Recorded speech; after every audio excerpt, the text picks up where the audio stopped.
can I welcome everybody and take advantage of your big smile and look the fact that you look forward to the day by starting from you and asking a question. So we have to be very strict because we have about half an hour. Well, we have only half an hour before then going to the floor for the pitch. So why don't we give you, let's say, a couple of minutes to tell us more about, of course, what you do, who you are in your professional activities related to startups. But also, look, I have prepared some questions, so that is might be very optional, okay? I saw yesterday your profile, and I want to take advantage to ask this question. So please, 2 minutes to tell me who you are, and then what about the VUC environment. Now we are in time of COVID, we are in time of great change. So how are startups? How can they cope with this change, with this volatility? Tell us, share with us a little bit of your wisdom in 2 minutes, please. Okay, that's a big question. So I'm David Agar. I'm David Agar. I'm a tech entrepreneur. I've had 4 businesses, one of which I raised finance for and had an exit with. I've been in the fintech space for the last 3 years, and I recently left a fintech startup which was involved in money remittance. Took them all the way from pre-license through to license, banking, MVP, and launch, and then expanding into multiple markets within the EU and the EEA. So lovely fintech, and I've recently joined Eligent Club as a mentor, and had the pleasure of working with a couple of young entrepreneurs. Very excited about seeing what value I can add. I'm still very much in the game. I'm actually, because of COVID, I'm in between adventures, but still on the lookout to get involved in something. So quickly to your question, which was about VUCA, volatile, uncertain, complex, and ambiguous environments. Well, C19 I think qualifies for all of those. I think for me,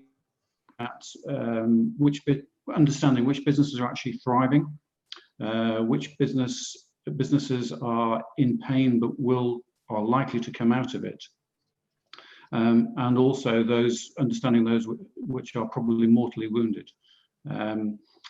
Consider as well how something as significant as an extreme as COVID, how this has enforced a change in attitudes.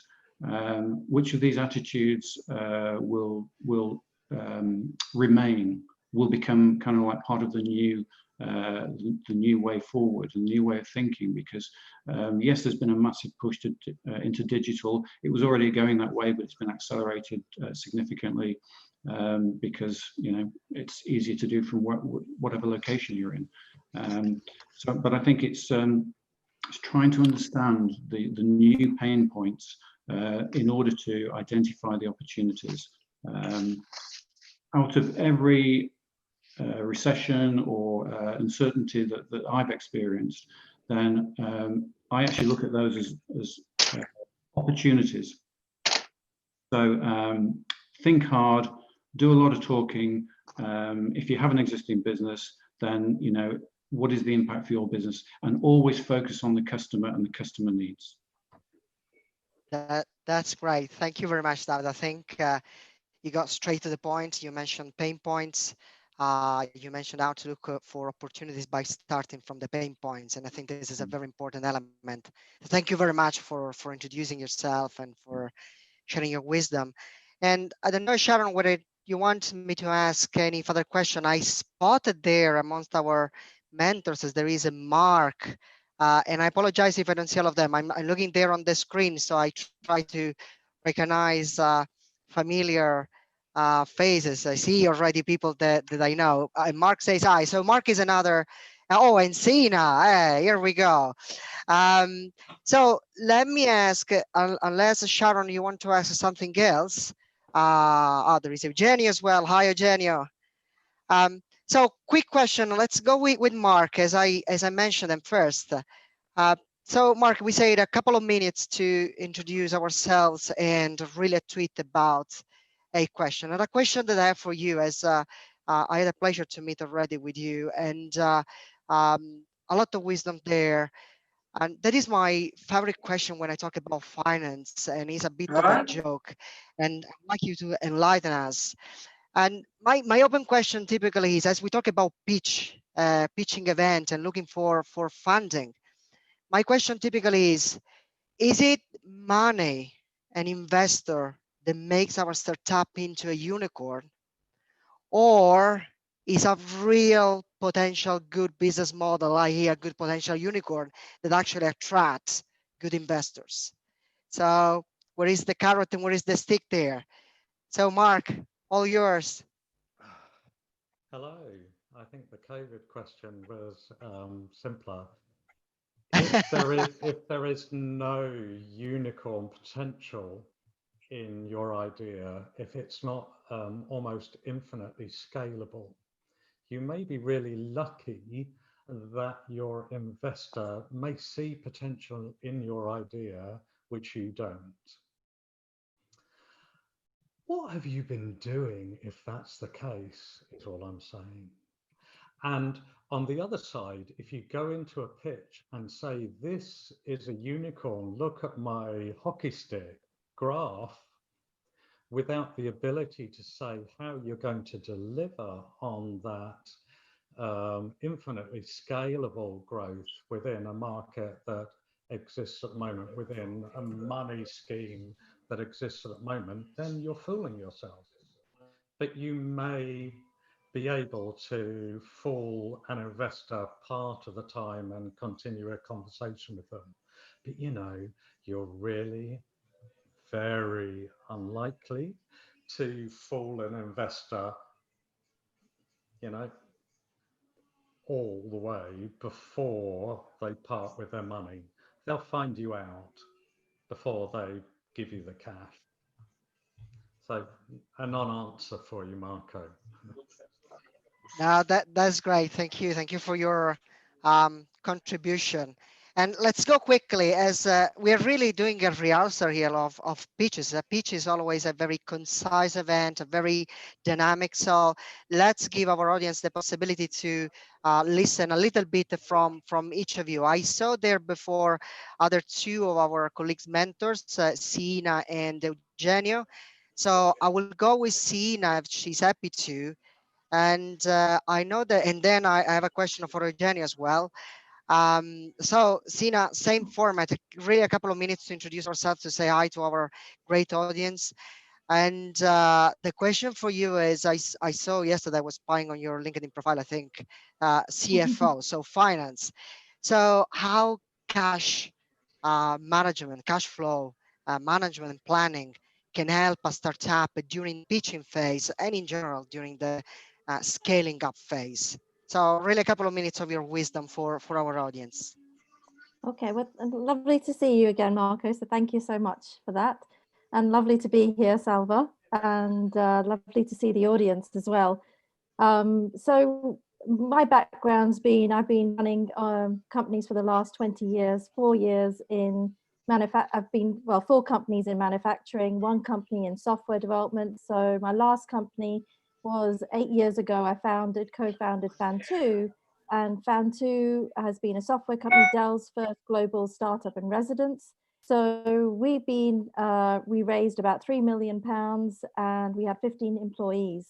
So the company has had a lot of investment, has had a lot of employees involved. Now, about growth plans. So what I can focus on, I mean, when we're raising money, it's very important to give a clear indication of where you are and where you're trying to get to, and how are you going to do that from a financial standpoint from where you are today. So if, let's say, you're raising £500,000 or £1 million, you need to give clear clarity as to where you're going to spend that money and how you're going to spend that money. And an investor is going to be clearly going to be able to identify what you're saying because they've gone through those journeys. And an investor who is from your industry is going to love what you're saying because they're going to understand the pain points. They're going to understand the direction that you're going in. An investor who's not from your industry is not going to understand the discussion you're having, but they will have a gut feel of what you're saying. So it's very important for you to align yourself with investors that are actually from your background, because they're going to understand the pain points, they're going to understand the problems that you're solving, and even the financial impact of what you're saying. They know whether that's true or not. Exactly what Mark said, you know. So it's very important to take them through that journey of, they have to visualize that journey literally, and that's what you're doing for the investor. And at the end of it, you know, they know the market that you're attracting, they know where you're heading, and your plans are going to show it. Your slides will show that. And I think that's all for now. Thank you. Marcus. Thank you. Yeah, no, thank you very much, Sina. That was great.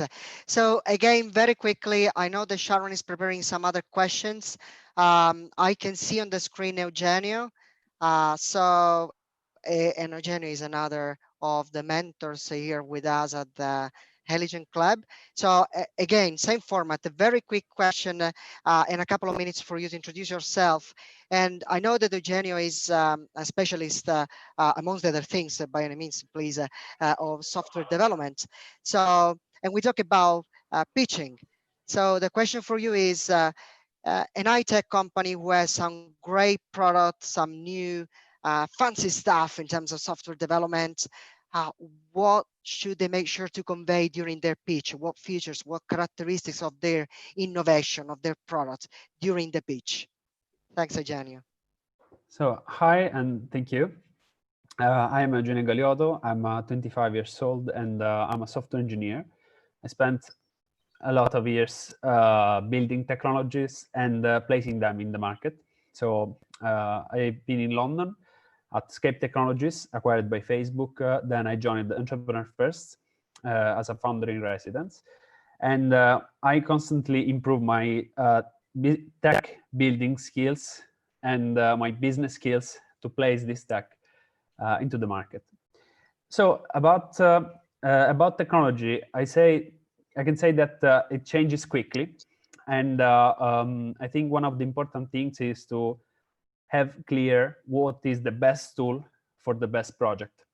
So for example, when you want to build a blockchain, or we want to build a social network, or you want to build everything, I think it's important that the CTO is a skilled and best technologies that will be overall used across all the company. So I have a clear view about the best tools. I think this is the most important thing, because let's say you're building a social network and you create a graph with I don't know, SQL. Maybe that is not the best technology to do it, and it lead to a bottleneck, and essentially it can affect the company's performance in the future. So this is the most important tech part, tech awareness about, I guess, building something that can last for years. Okay. Thank you very much, Eugenio, and welcome to you. Like all the others, I can see that we are more and more. So I don't know whether there is a Sharon who has, yes, I can see Sharon there. And I think, Sharon, you say that you had another question ready. And then I saw already Kevin, who is another of our mentors. So please, by the means, let's go ahead with Sharon, and then we go back to introduce another mentor. I saw Kevin down there. Okay, hi, and just as an introduction as well, if everyone, I'm trying to has any question to put that to everybody, so that I'm sure there's someone within here as well that will have an expert opinion on those as well. But for this one, I think something I'm seeing coming up a lot within my area, I'm in growth strategy consulting, and speaking with businesses right now, is I wanted to ask Adele if she's happy to answer, because I know that one thing that everyone's asking is, it's very difficult to obviously predict the future, and how are businesses reacting, and how should startups react in terms of pivoting within a startup phase. Now, whether that's in relation to what's currently going on, or whether that's in relation in general, how often would you have, what advice would you give in terms of them being able to pivot?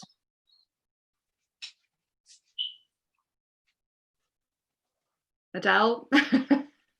I think Adele is on mute, maybe.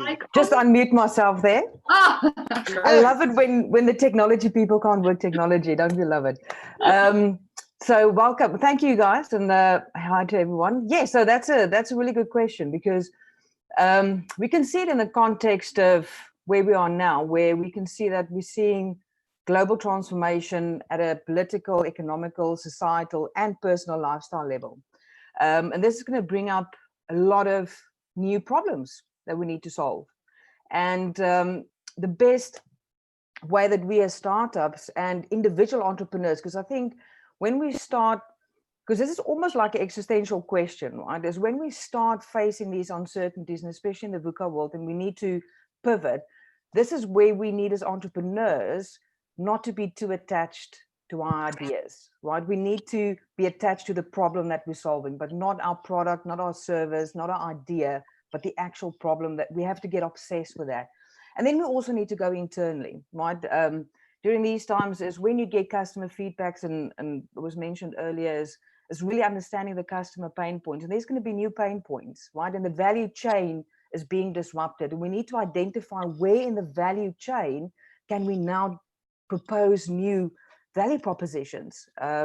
Within the linkages, we know supply chain is going to change. We know that we're going to see much more local activities from a services and product and manufacturing perspective. But we also know that we're going to see much more virtual environment with people and businesses. So when we look at the business environment and the up and coming trends in technology, and we're seeing a massive digital acceleration, we need to take the whole business context and environment into consideration. And then we need to look at how do we position ourselves, but in such a way that we focus on a very clear problem, not to go all over the place, but to stay focused. And this is where entrepreneurs are going to need a lot of resilience, are going to need a mindset that you have to fail and fail quick to pick up, get the customer feedback and move forward. And I think this is really going to ring true in this new times, because we always talk about that as starters. We always go, oh, fail and fail quick, and it's all good, and it's almost like a mantra, but it's going to become reality. And we need resilience for that. So we need to look within to cope with the outside changes and to pivot. And we also need to look outside in the bigger context and really get an understanding of how our business model, within the constraints, the new opportunities and the potential threats, how are we going to maneuver and position ourselves? Because it's all going to be about value proposition. It's about how do we now deliver value in a way that we've never probably thought about before. And I think that's excellent. Thank you, Adele. And I think one of the things that I've been learning just within these last 4 weeks of talking to a lot of the global companies, and what I think there's a huge opportunity around entrepreneurship where they're looking for solutions to environment. And I think this is where the two worlds can really start to collide and work together like they never have before. Because it's not that they want to therefore start putting a huge amount of investment internally, whereas there's some really great solutions coming through from what we see here. So yeah, thank you. Absolutely. Marco, you had... Oh, sorry. Oh, sorry. Yeah. But I just wanted to make a point there, because it's so valuable what you just said, because we're seeing collaboration. And I think this is what we need to take forward as we're moving away from competition. We're moving into this new world of collaboration. And the best case scenario for all of this in terms of post-COVID times is going to be startups, fast growth through innovation. And that's where startups will bring the value. Great. Thank you, Adele. And while I see on the chat on the right that more and more people are introducing themselves and are exchanging their LinkedIn profile, I saw before another of our mentors.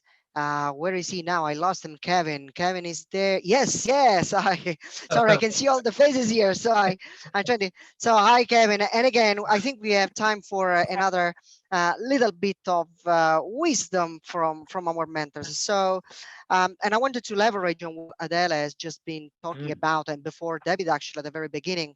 talking about value proposition, talking about disruption, and how this can affect the value proposition and our business model. There are all the magic words that have been mentioned there by all our mentors today. So yeah, the question is the same. A couple of minutes for you to introduce yourself and then share some thoughts about this topic. Okay, hello everybody. It's really wonderful to be here. Thank you for the invite, as always, Slava. And Marco for the introduction. My name's Kevin Mascarenhas and I'm a business coach. I work with startups, tech startups in particular, entrepreneurs, founders, and support them on the journey to become CEOs. And I work with teams also from startup to scale up.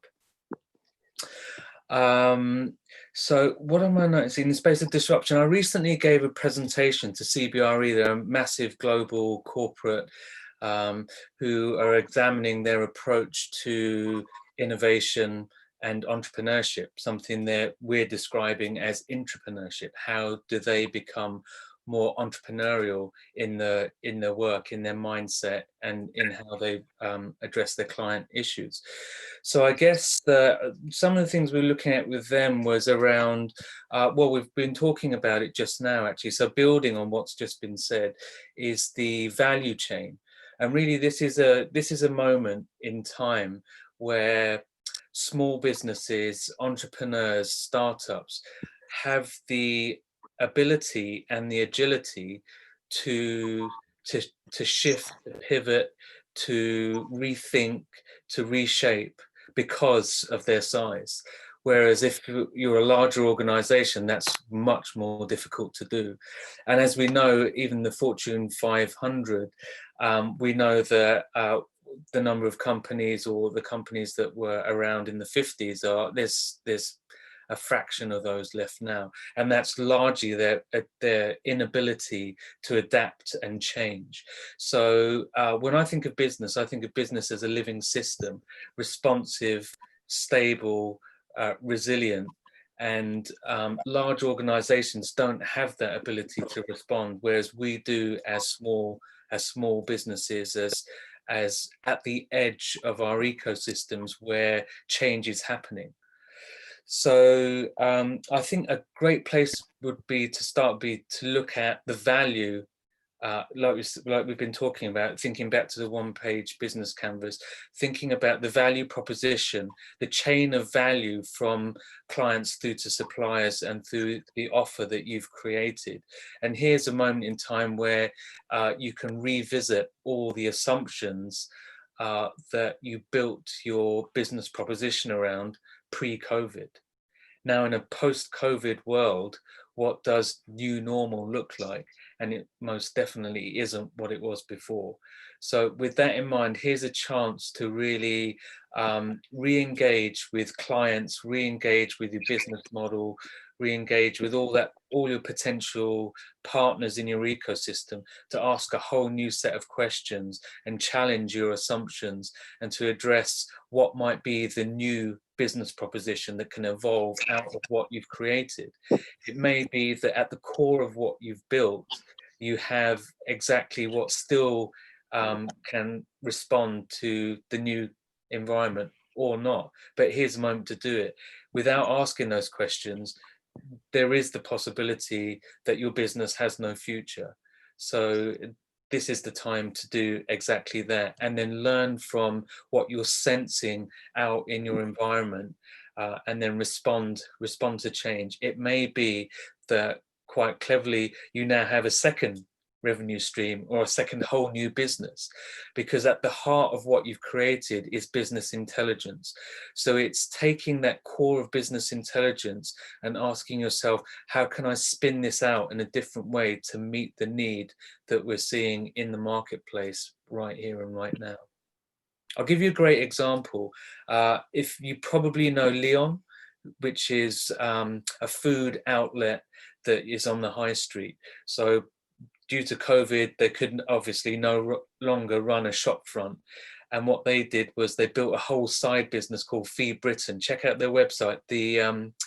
the branding is a fit. There's a match in the branding, but it's almost like they've created a sister venture.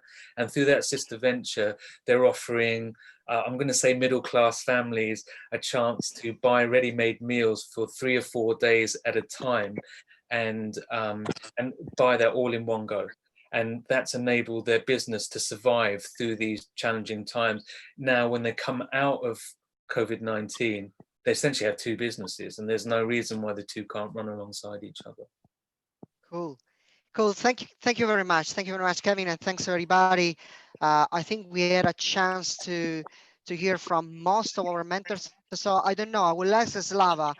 I spotted there among the faces there is Lorenzo as well. So I don't know whether we have time for one last quick question introduction, or whether we want to go ahead, Slava, with the next phase of this glorious day. One last question. So very quick. I saw Lorenzo. Now there are so many pictures here. So I know that there is a Lorenzo Espinosa somewhere. He's another of our mentors. So, and I know that he's expert about product development. So Lorenzo, if you're there, really for you, we have a discount because you are the last one. A discount. It's only 30 seconds rather than 2 minutes to introduce yourself and tell us how important is product development in the phase of pitching and for us to build a good pitch. For you, Lorenzo. Sure. Hey, everyone. Yes, thank you. Introduction about me. So my background is in product development as Marco. I've been working in tech about experience ranges from big companies such as Amazon, American Express, and I'm currently working in London called Chattermail, where we do customer feedback analytics using machine learning. To answer your question, Marco, development at a pitch stage is very important. However, given how early the startup is, it's important not to over-index. And what I mean by that, it's important that experimentation is there. You developers go too far ahead in their product development. It's important that they have something that works, what is called an MVP, a minimum viable product, but something that is enough to create and without creating features. It's important the build phase is incremental, and that you only add features that there is demand for those features, especially in the early stage when you're just trying to raise capital to get you going. Cool. Thank you. Very, very synthetic. One point more for you because of the summary that you were able to do in such a short time, which is a great example for when we prepare a pitch, because pitch at the end of the day is being able to capture the essence of your baby creature in few minutes time, and that is a sign of a great capacity of speaking, talking, and conveying the right elements to the audience. Mostly today, I think other inventors and investors in particular way.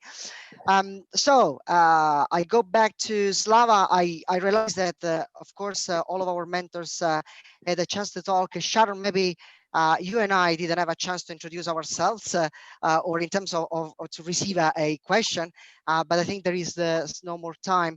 So from my side, of course, you can see there my name and surname, and then I will be happy to link with any of you. I'm one of the mentors myself. My specialization is about numbers. I typically say that I'm a translator, and people say, oh, that's fine. You translate from Italian into, I'm Italian myself, into English. I say, no, not really. I translate numbers into decisions.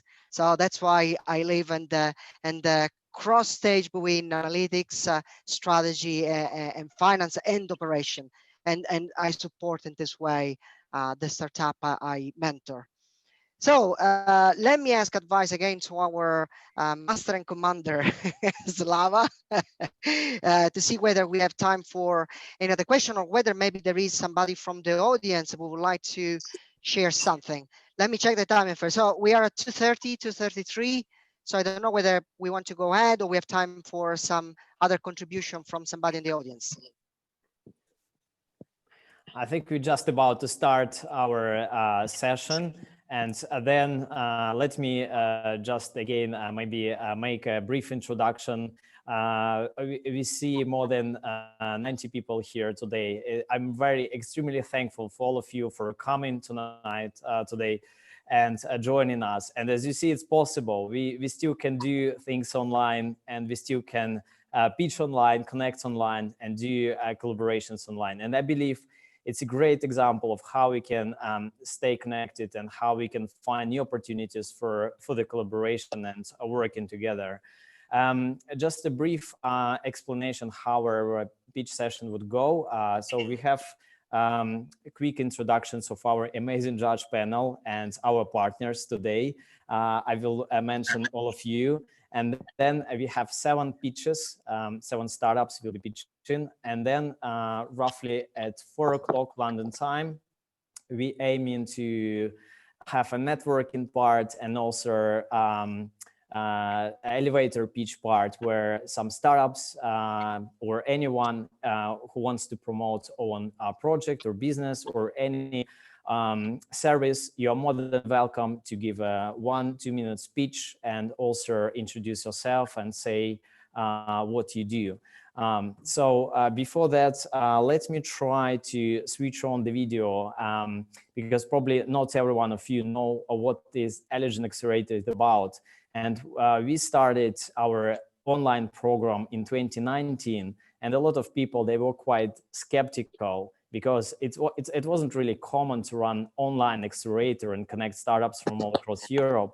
And now you see it's turned out that we managed to make it work. And I'm extremely pleased that we have startups from all across European countries. We have experts, investors, and all our community network from all the countries and cities. And thank you very much one more time for your joining today. And hopefully see all of you in London next time in the end of October. So let me switch on the short video.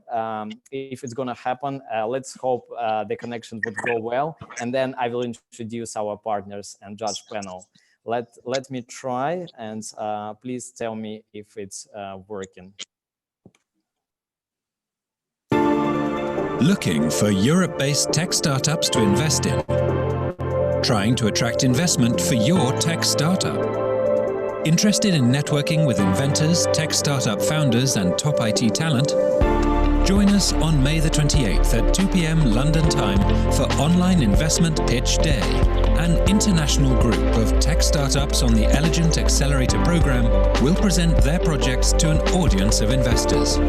7 startups in e-commerce, fintech, deep tech, big data, and other specializations will be pitching during the event.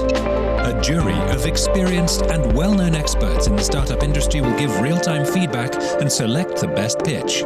Startup founders, tech entrepreneurs, investors, tech industry experts, and academic professionals from all across Europe will join the event online. Eligent Accelerator mentors will share their insights into how to raise investment for your tech startup and make your entrepreneurial journey successful. This is a great opportunity to meet like-minded entrepreneurs for networking and collaboration, and to pitch and discuss your startup project. Register your ticket to join the event or watch us online on YouTube at eligent.club/May28live.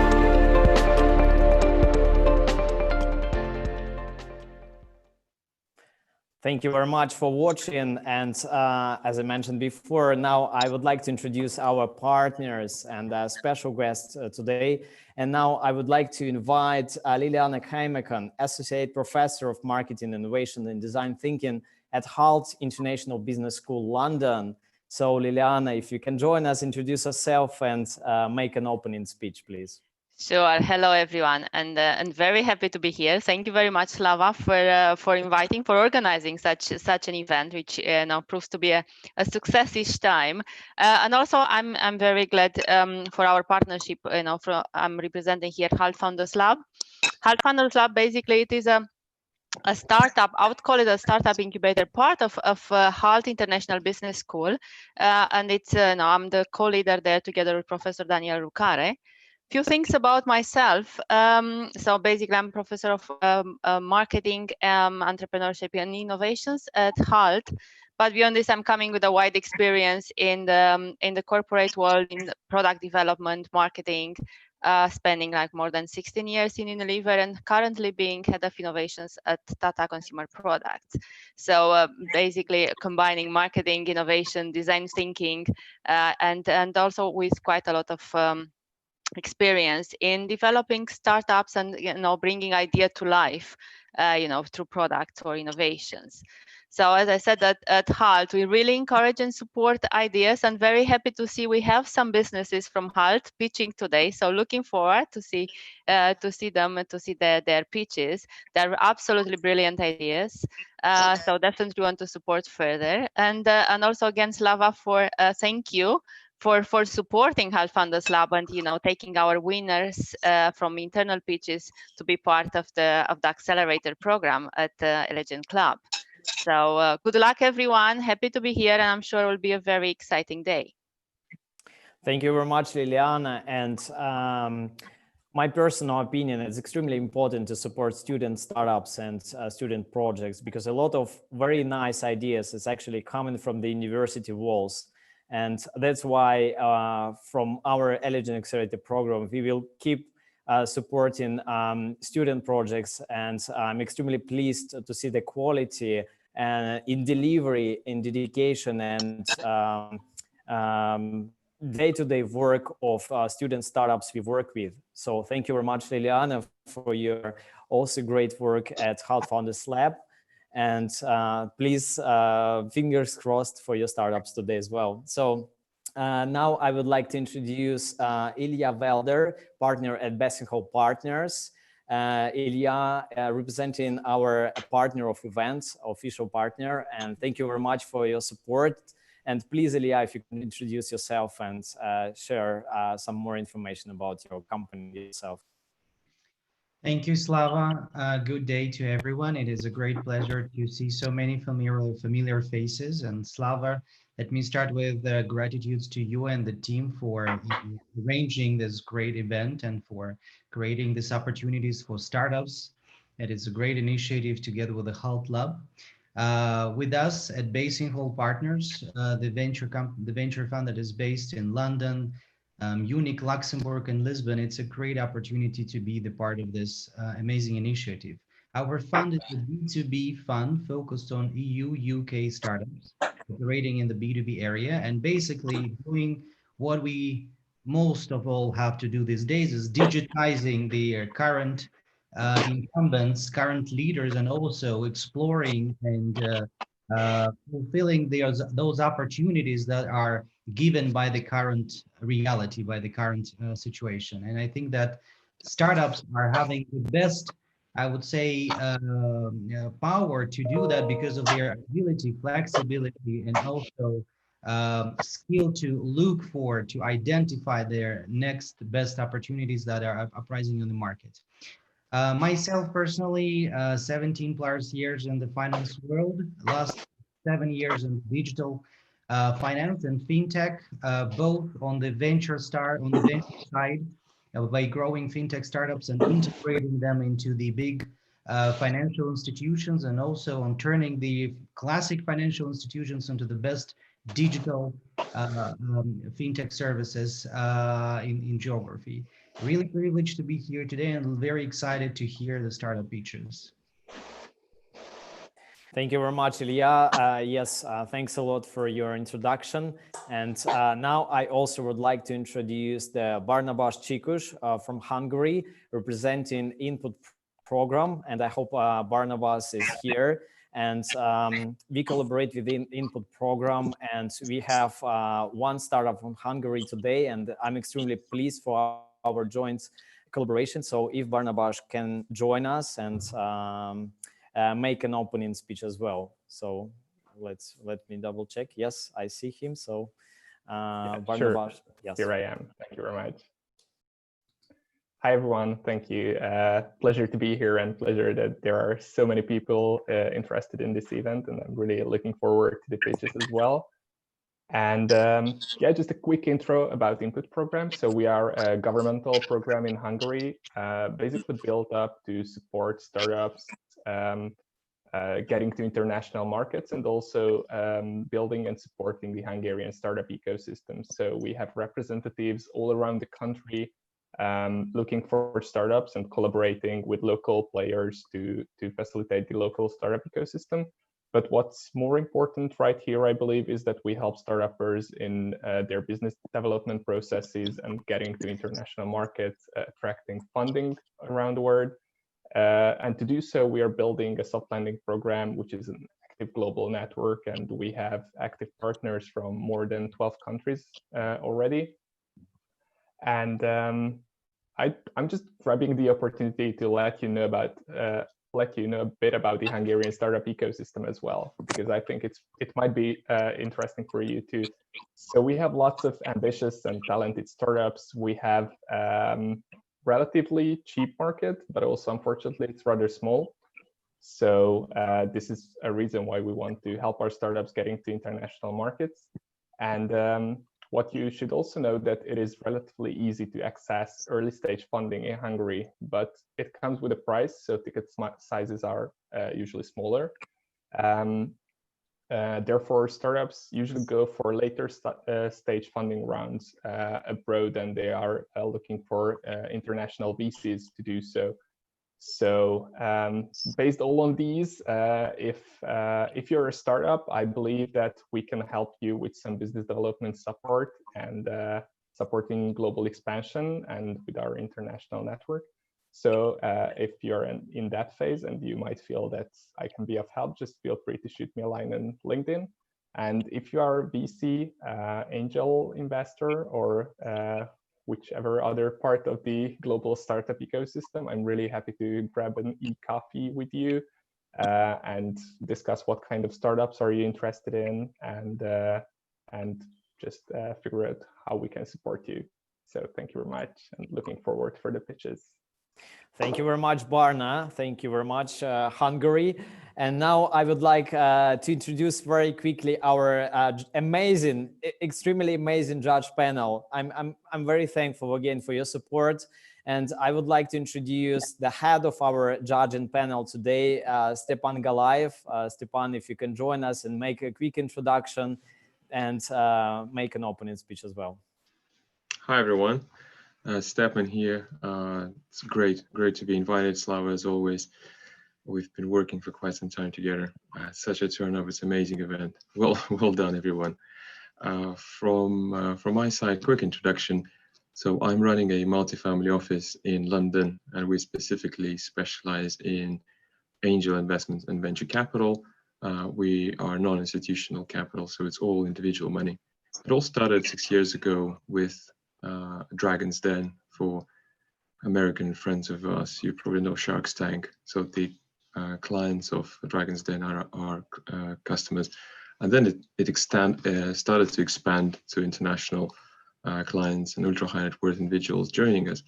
And it all is really a collection of individuals who are looking to help entrepreneurs in the UK. Unfortunately, we don't look outside of United Kingdom at this stage. And our focus is early stage, just post-revenue, A rounds of investment. I'm really looking forward to all of your pitches later today, and hopefully we can do something together. Thank you and good luck. Thank you very much, Stepan. And now I would like to introduce the Con Gornell, Senior Marketing Executive Advisor and Angel Investor. So Con, if you can join us and also make your introduction quickly, please. I guess Con is here, right? Yep. Thank you, Slava. And once again, thanks for the invitation to be on the panel for today's event, and good luck to all the people pitching. By way of background, I have a 35-year career in advertising and marketing, about 15 years on the agency side, including time at Bottle Bogle, Hegarty and WPP, and then 20 years at Warner Brothers as head of marketing for the film division for EMEA. I started working with startups about 10 years ago through a company called the School for Creative Startups, which is no longer going, but I really enjoyed my time mentoring and advising tech startups. And subsequent to leaving WB, my kind of full-time career is investing and advising startups. Totally sector agnostic, currently investing in 10 startups across multiple sectors, including travel, big data, fintech, pharmacy, music, Bitcoin, property, music, perfume, and dating. And I'm also advising about another 10 startups with no financial investment, just because I enjoy spending time with young entrepreneurs and seeing if I can help them on their journey. Thank you, Slava. Thank you very much, Con. Thank you very much, Con. And also, now I would like to introduce the Gainer Matthews, co-founder of MyNexus. And Gainer, if you can join us and make introduction. Hi, everybody. Gainer Matthews. I'm the co-founder of MyNexus, a smart matching platform for entrepreneurs and investors. I've been working with startups for over 30 years, and I know personally how hard it is to raise early stage funding. So I've decided to do something about it, and it's all about the fit. It's the fit to the entrepreneur with the investor, so you can get more than just their money. The platform's going to be live at the end of the summer, so today is an absolutely great opportunity for me to look at other startups that are out there and ask if anybody would like to pre-register investors or entrepreneurs and help us on the journey, because we're all in it together. Thank you. Thank you, Gainer.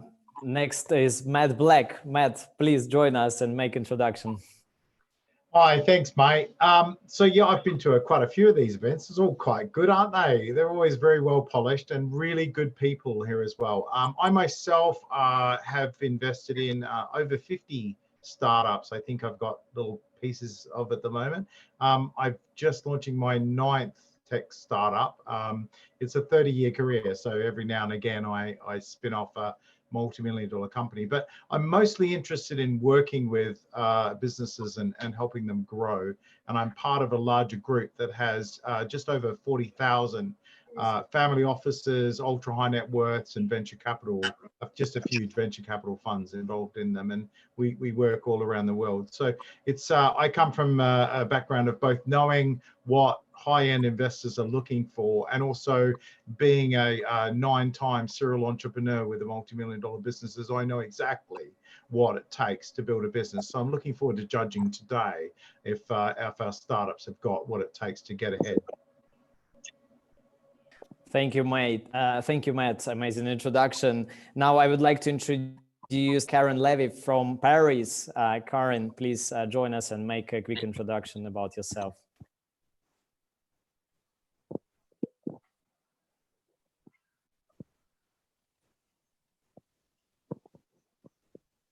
Yeah, Karen. Yep. Hello, sorry. Hi, Slava. Hello, everyone. Thank you for having me, and it's my first time to join this conference. I have a background in the arts, luxury, and tech, and working now as trying to bridge and bring connections between the arts, the startup, and new technologies together world, and it's great to see also all about the startup today. So I'm glad to be here. Thank you very much. Thank you, Karen. And now I would like to introduce the Marca Lamas, senior professor at Polytechnic Institute of Porto in Portugal. So Marca, if you're here, please introduce yourself. Hi, Slava. Thanks so much for inviting me. It's a pleasure to be among this judge panel for this afternoon on pitches with startups from several European countries. It's amazing what you are being able to organize here today. Well, I like to look at myself and see myself as someone who helps others to think about what they can do and what they will do on their future, okay? Mostly creating startups, creating business, but not only that. I've been working with entrepreneurship, I don't know, for more than 20 years. mostly as a business consultant, as a business coach, and as a professor. I used to be a business consultant with an hobby, and that hobby was being a professor. Nowadays, it's quite the opposite. I'm mostly a professor at Porto Polytechnic, but I still like to be among startups, working with them as a business consultant. And once again, it's a pleasure being here today. Thank you very much, Mark. And now we're just about to start our first pitch presentation.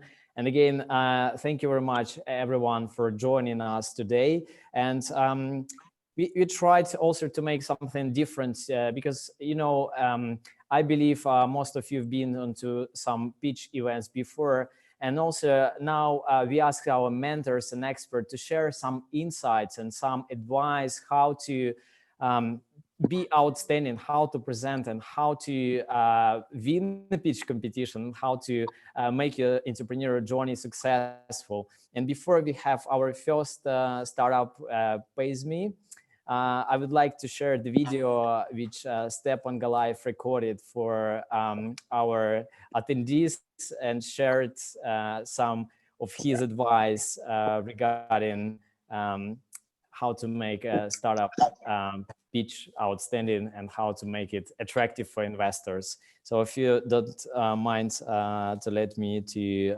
share my screen and share very quick video with you. So.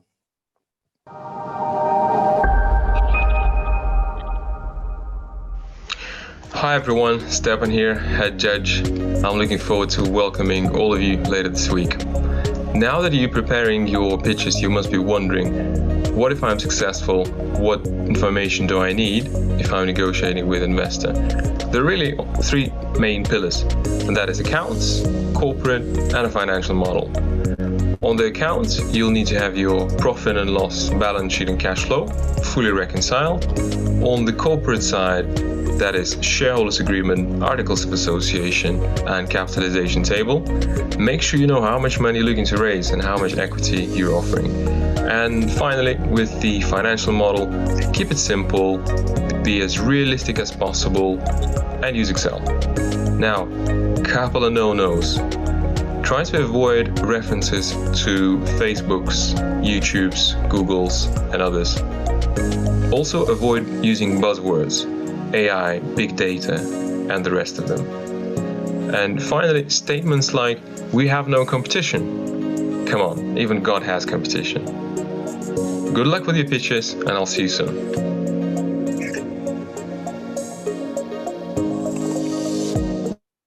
Thank you. Thank you very much, Stepan, for your video. And now I would like to introduce our first presenter, Derek Stewart. Derek, if you can check your video in camera and start the presentation. Can you hear me, Slava? Yes.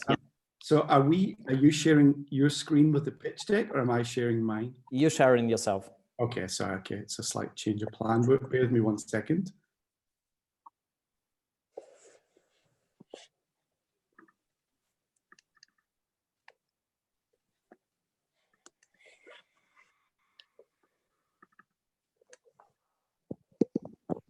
Sorry, you'll have to bear with me 1 second.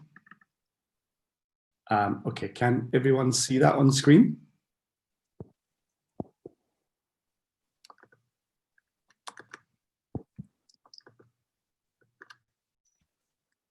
Slava, can you see that on screen? Yes, Yeah? we can. All right, so I didn't know. Okay, shall I start? Please, please. Great, let me just, sorry, I'm just moving a couple of windows out the way so I can see properly. Hi everyone, thank you for joining and taking today to join this great conference. So my name is Derek Stewart. I'm the founder of Pays Me. I've spent 35 years in financial services, including technology. Previously, I was the co-founder of Bank of New York Mellon hedge fund business, which I grew from startup to $2 billion. I have a 17-year track record of investing successfully, and most of that is in distressed investing. So whilst this may be a difficult and challenging time for everyone, this is an environment that we're very comfortable with and used to navigating these kind of challenges. Why did I start PaySme? Well, having invested nearly £750,000 of my own money, I'm very passionate about helping small businesses transition to digital technology and basically take on the big guys. That's my motivation in life. Some of you may be familiar with the concept of a super app. It's more common in Asia than it is in Europe, but effectively it's where you bundle together a suite of services for your customers. And if you look on the right-hand side, this is our objective over the next 6 to 12 months, to provide all of these financial services to our customers, as we're already a trusted supplier.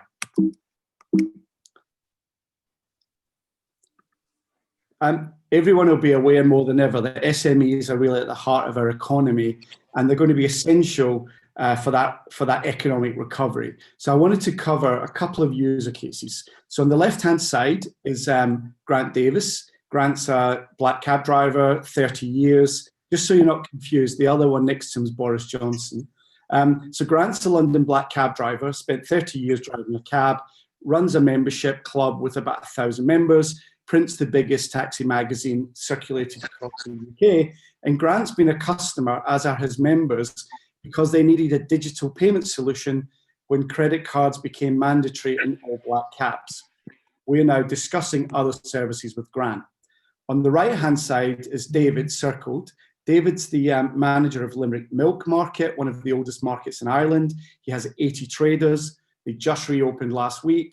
We've gone live there with mobile payments because they need that for social distancing. So these are just a couple of user cases. But there's a bigger problem. There's Derek, just to say, your slides aren't changing. Are they not? No, not for me. And I think one of the other kind of people on the panel has noted that within the chat room. Right. Yes, Eric, what it'll be is you need to refocus on your app that you're presenting from.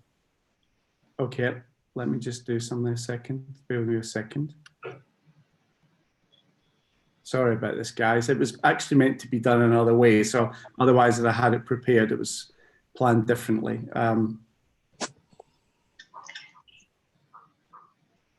I think it's something about Zoom, but I'm not sure.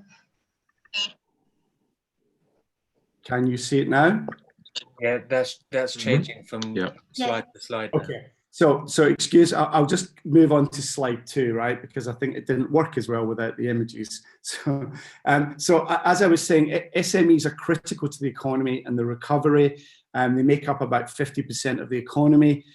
Grant has been a customer for many years. And on the right-hand side, David and his market traders have just become a new customer. So these are real live user cases, but these people need our help every day. Moving on to the next slide, hopefully it's now working. There's millions of Grants and Davids across just the UK and Ireland. There's nearly 12 million SMEs and self-employed. So this is a big, big problem. And if you look on the right-hand side, some of these marketplaces are hugely fragmented. Not just the traders themselves, but the entire supply chain. So effectively, these industries are part of our community. We use them every day, but they're non-digital. We are here to help them and change that. So one of the questions is, how can you be sure that your customers want to change? So fun enough, we did this survey pre-lockdown. We did another one again post-lockdown. We had 800 cab drivers respond, which is quite a high response for cab drivers. And we asked them, are you interested in these services going forward? And you can see we've had responses, 70 to 99% want these digital services, and they want them in one place. So the common theme here is these industries need to become digital, but they don't know how to do it. They don't have the skills. They don't have the resources. So that's why we're here to help them. However, what they don't want is one size fits all, because the experience for each of these customers is really quite different. So I've laid out some examples of curated apps that we've created or are building currently, and effectively they're leveraging off of our financial services platform and expertise, and then we can serve up a different user experience. On the right-hand side is actually the latest design for the Olympic Park, which is something we're working on at the moment, where we'll be digitizing the entire Olympic Park and enabling mobile contactless payments, mobile ticketing, and other features. So this is a really rich experience that's very difficult for others to replicate. What's great about this business is there's so many revenue streams across the supply chain.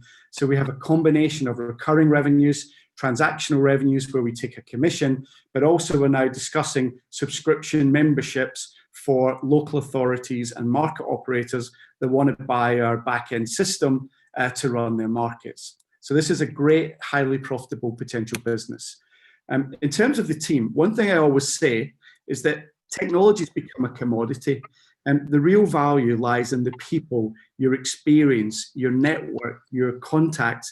I have 35 years of that, and my colleagues here on the screen have 20 plus years experience across a variety of sectors. So really we've got experts in different industries that enables us to have a competitive advantage. If we look at where we've got to date, I've broken this down into two. On the left-hand side, we've had some traction over a period of time. We've generated 1.5 million of revenue. We've got 3,000 paying customers, and we're active in 53 towns and cities. But actually, if you turn to the right-hand side, since lockdown, this has been a highly active period for us. We've signed up 300 new customers. I've actually just had a delivery to my door of about 140 contactless payment devices, which will go out to customers tomorrow. We've signed a major stadium. We've launched a new solution in Ireland, and we're now working on a high street pilot with a local MP who's also a cabinet minister. So there's a lot been going on in the last 8-9 weeks. So the problem we have now is we don't have the capital to handle this acceleration. We've only got 3 full-time employees, and we've managed to achieve all of this. So we now really need to build the team. We have a number of projects waiting to roll out that require investment, and we've got some exciting marketing initiatives. So our biggest problem is we need capital to deploy now to capitalize on this amazing opportunity for our business. And if we can achieve this, this translates into a very lean, sustainable, scalable business model. Sorry about that, someone was jumping in. Sorry, if we can achieve our objectives and raise the capital that we need, we've got the foundation in place, we're growing every day, we have low fixed costs with sticky revenues, and we have the word of mouth network effect amongst our customers. So our target over the next 5 years, and it's not that difficult to achieve, we don't believe, is to achieve 42,000 paying customers with an average £125 per month revenue, which gets us to somewhere in the region of about 45 million of EBITDA by 2024. So we think this is an exciting opportunity. We think the time is now. It's never been better. And we're confident that this business will be a winner in the future. And I'd love to take any questions and feedback. And thank you for your time. Thank you very much, Derek. So now, if you can ask our judging panel to give the feedback and also ask questions. Oh, Derek, thank you so much. I must raise my hand and say that we've met before, and I saw your pitch a couple of months ago. So, question for me: what has changed over the last, was it 3 or 4 months? Where are you now from the time when we've met? So, all that's happened is all of these customers needed these solutions before. But with SMEs, they tend to only do these things when they're sort of forced into it. It's not always their natural path. So everything's accelerating.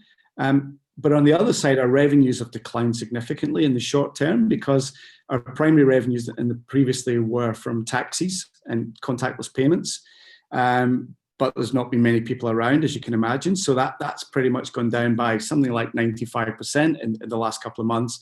But our fixed cost base is only about 15 to 20 grand. So we've managed to weather the storm.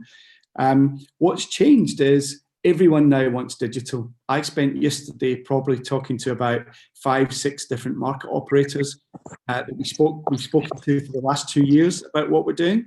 And now they want it. Now they all want it. So everybody wants what we're doing. And as you know, Stepan, sometimes timing is everything. I think we're now in the right time at the right place. And I think we've got the experience to really move this to the next level. Okay, thank you. Well, over to the next judge. Derek, it's Con here. Do you mind if I ask a question about your transaction fees? Sure. I think it was 1.5 million of revenue for 1.5 million transactions, which I presume means £1 per transaction. Is that a fixed flat fee irrespective of the size of the transaction you manage for the SME? No, it just so happens it works out like that. So we charge 2.7% as a headline rate all in for our package. The average fare in transactions for cab drivers has historically been between £30 and it's just come down to about 28 because of contactless. We've just launched our market solution at last weekend, so we've not really seen the data coming through. But yeah, if you multiply that 2.7% of an average fare, it gets you back to that 1.5 million. And sorry, could you just explain how you arrived at the figure of 2.7%? So historically, card fees were much higher. We've got a basket of cards, Visa, MasterCard, Amex. Amex are more expensive than Visa and MasterCard. So we've priced the headline rate. And again, this is for individual SMEs off of the highest fee plus our margin. Okay, thank you. Derek, sorry, have you finished, Con? Yeah. Could I just ask on the 1.5 million that you're raising, is that enough for you? It's actually more than enough. So one of the things we're open to is tranching this into 2 or 3 stages if necessary, because in the current environment, obviously not everyone's flush with cash and it could be a challenge. This business becomes profitable very quickly. We had actually planned to be profitable within the next 3 or 4 months, but obviously the current pandemic has set that back. What we really need to do though is invest in our team, because we've got a small lean team, and potentially I become a bottleneck in the future if I don't put the team in place. And unfortunately, we've probably never had more than 100 grand in the bank at any one time to really invest. So we've had to bootstrap, live hand to mouth, and just keep going forward. Now we're ready we have a foundation, now we're really ready to scale. So we'll be highly profitable on 1.5 million. The question is, will we actually ever need any more money after that? Because it becomes self-financing. Mm-hmm. Just one more question there. What about competition? Because I didn't see anything about, is there anything else like it? So there's different competitors. We do have a competitor slide. So because we cross multiple sectors and multiple services, if we talk about payments, our competitors are iZettle, SumUp, Ingenico, Square. If we talk about taxis, our competitors could be FreeNow, Get, MyTaxi, and other taxi firms. So the real essence of what we're doing is we're sitting in the middle, providing multiple services, which means when we win that taxi customer, we don't just make one revenue stream, we can make up to 10 revenue streams. So we're really disrupting the entire supply chain. That's what's really different. No one else is doing that. Thank you. Hi, Derek, if I could jump in here. Nice to see you again. Andrew. So interesting to see how things have progressed over the last few months. But it's always been a concern of mine that, especially, it's even more relevant now, is focus. To scale fast, to really penetrate the market. And if there is, and I suspect there is, a huge land rush on potential customers, either that haven't upgraded previously or need to upgrade in a big way to digital payments, that you really need to focus. And all I see multiple different industries. I get that you're in the same space with all the industries, but I would suspect that you need to very quickly, if I was investing, that I'd be really interested in you having a bit of a tighter strategy, finding the best, most profitable and fastest route to market to land rush certain industries that maybe have the best connectivity later, rather than trying to do all things at one time. I'd be dropping things like markets and things like that, individual single sales versus big taxi firms and things like that. I can get a lot more traction that way. I mean, I don't know if that's something you've thought about already. No, so it's probably the most common thing that's come up in the last few years. And I liken what I'm doing to how I ran my hedge fund business. I had 6 strategies. We moved between them. They all had opportunities. And I can tell you, like with 3 people, we're doing all of this and I have time on my hands, right? So the thing about markets is you're not selling one-to-one. I've got Westminster Council ringing me, Buckinghamshire Council, Limerick Market. They're saying, we need 50 devices, we need 20 devices, we need 30 devices. So we're dealing with local authorities. Now, the payments is just one part of it. Once you're providing the payments, now they need help with rent collection, KYC, AML. So if you think about what we're doing is, whereas a lot of people are saying, focus on one thing and try and go after millions of customers, and that requires a big marketing budget. Ours requires almost no marketing. Everybody just tells each other. These are very close-knit, tight-knit communities. And if I want to roll out the Olympic Park, it's going to cost me 50 grand on top of what we're doing. I can achieve it within months. So technology is cheap, technology is fast. And what we have that you can't replicate quickly is we have really, really deep relationships in all of these industries, which allows us, once we're in, to penetrate all the way through them, all the way through the supply chain. So if I add a couple more people, it will be even easier. But our plan is to grow the team from 3 people to somewhere in the region of around 15. And each industry will have someone focusing full-time on that sector. And that will allow us to scale. But it is a good question, Matt. It does come up a lot. And all I can assure you is I've got plenty of time on my hands and we're executing, so it hasn't been a problem. Thank you, Derek. One last comment or question, please, and then we have to move on. Yeah, I can add. So I think, very good presentation, Derek, and very interesting idea. I would just probably echo Matthew's comment in terms of probably worth being. I understand that you don't need to, these things are coming to you, but I think it's really good to try to focus and see what will be your core target, because that will help you, kind of really get towards that part of the, the possible customers. And then, okay, if there is something else coming up, yes, you can kind of, I would say, take it, but be focused, and that will help you. Sure. Yeah, I guess a couple of things is that, I've been managing money for 35 years, so I've always been focused and made money all the time. So I've run quite scalable businesses. Okay. And the one thing I'd say is that I know these industries in a way that nobody else does. And I don't mean that in an arrogant sense, as I know the people that make the cabs, drive the cabs, fix the cabs, and supply fuel to the cabs. So because I've been analyzing these industries and supply chains for 10 years now, I have a depth of knowledge that other people can't replicate. So I understand it's very difficult from the outside to see how entrenched and focused we are in these industries. But believe me, there's no one more focused than me. And I'm doing this every day, 7 days a week. And the opportunities are abundant across all 3. So I can either go and try and do land grab in another country, which most people do, that will move international, or I can grab all the land and the opportunity that's right here in front of me in sectors that I know inside out. So I appreciate from the outside looking in, we may not look focused, we are 100% focused, and we couldn't be more focused. And we're about to execute on all of these things. So, but I do appreciate it's very difficult from the outside. Thank you very much, Derek.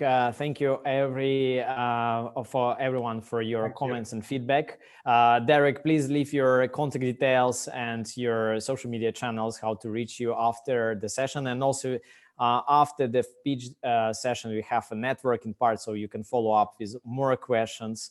And now we have our second startup. But before that, as before, Sharon Wright recorded a special short message for startups. So I'm just sharing very quickly with you. And next startup will be Playsic from Hungary. So let me share the screen very quickly.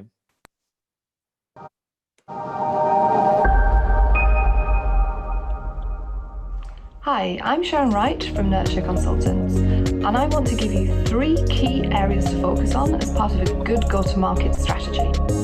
Number 1, know your market size, and crucially, know how much it's worth. These figures will help support the financial projections that you've put in as part of your business plan. Number 2, understand your competitors. It's really crucial to know where your value proposition sits within your market landscape. And number 3, have a well thought out customer acquisition plan. In being able to show that how you're going to attract those customers, and most importantly, how you're going to keep them, will give confidence that you're going to start to develop a sustainable, repeatable, and most importantly, profitable business proposition. Thank you. Thank you very much, Sharon, for your video. And now, Tomasz Vedres with Playsig, please join us and start your presentation. Hey guys, thank you for this event. And just make sure about, can you see my screen? Yes. Okay, thank you. So, hey guys, I'm Tomasz Vedres, the founder and CEO of Playsig, the social jukebox application. Our mission is play your music wherever you go. Everyone has a favorite song and everyone is collecting their music and their playlist into music platforms like YouTube, Spotify, Apple Music, Shazam, and other stuff. But when we are going to social places, you can't control or can't identify the background music with our devices. So the Playsig project is about solving this problem. We have started from the classical jukebox, but we have created a real-time music platform which called Playsig, and it's available in the stores now from about half a year ago, which has no space requirement, no hardware parts, no maintenance time, and no cash or coins needed to operate with that. Our application key features is the jukebox feature, where you can find your own favorites on the Spotify database and you can request in any venue with the Playsig app. We also created a venue map, so you can find the best hip-hop bars or other bars in your location. And we also created a social feed to connect the venues, the users, and their interactions into a big music community by the Playsig. The song request process is really simple. Just pick a song, just install the app, pick a song from the Spotify database, add to a local playlist, and enjoy your music. That's it. Every host and every admin has an admin surface where they have fully control on which music is going on. They can request new songs or delete songs also.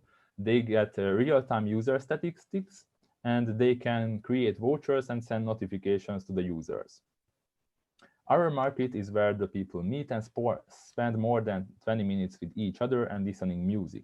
So it could be a lot of places like bars and pubs, cafes, restaurants, gym, fitness, festivals and parties, and even shops.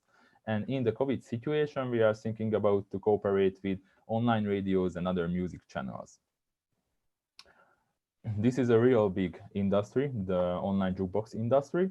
Our biggest competitor is the TouchTunes, which is operating more than 30 years in North America. They have more than 60,000 active venue partners, but they have to install a hardware part, which is their disadvantages because we don't need hardware parts.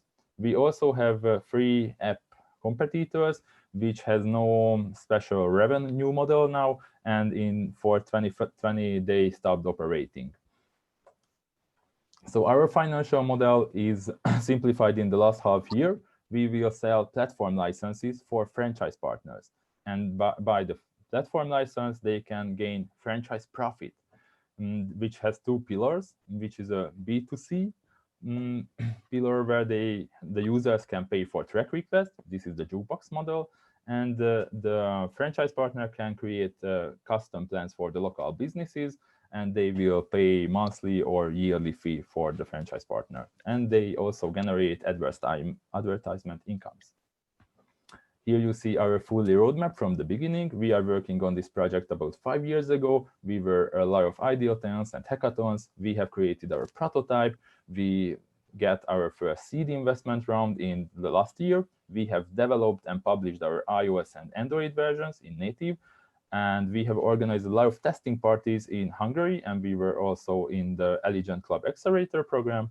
We are now in the COVID situation, but we will develop and sell our international platforms in the future.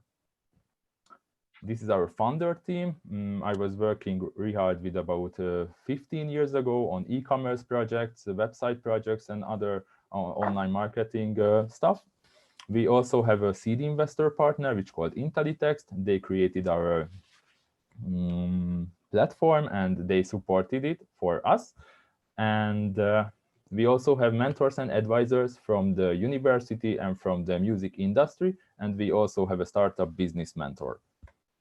Our future plan is to find this year a new investment round, and we will develop the international platform. And next year, we will start the international sales to our franchise partners. So thank you for your time. I was Tamás Födös. You can add me on LinkedIn, download the Playzik app because it's ready, and please join into the music revolution or be our franchise partner. Thank you. Thank you very much, Tamás.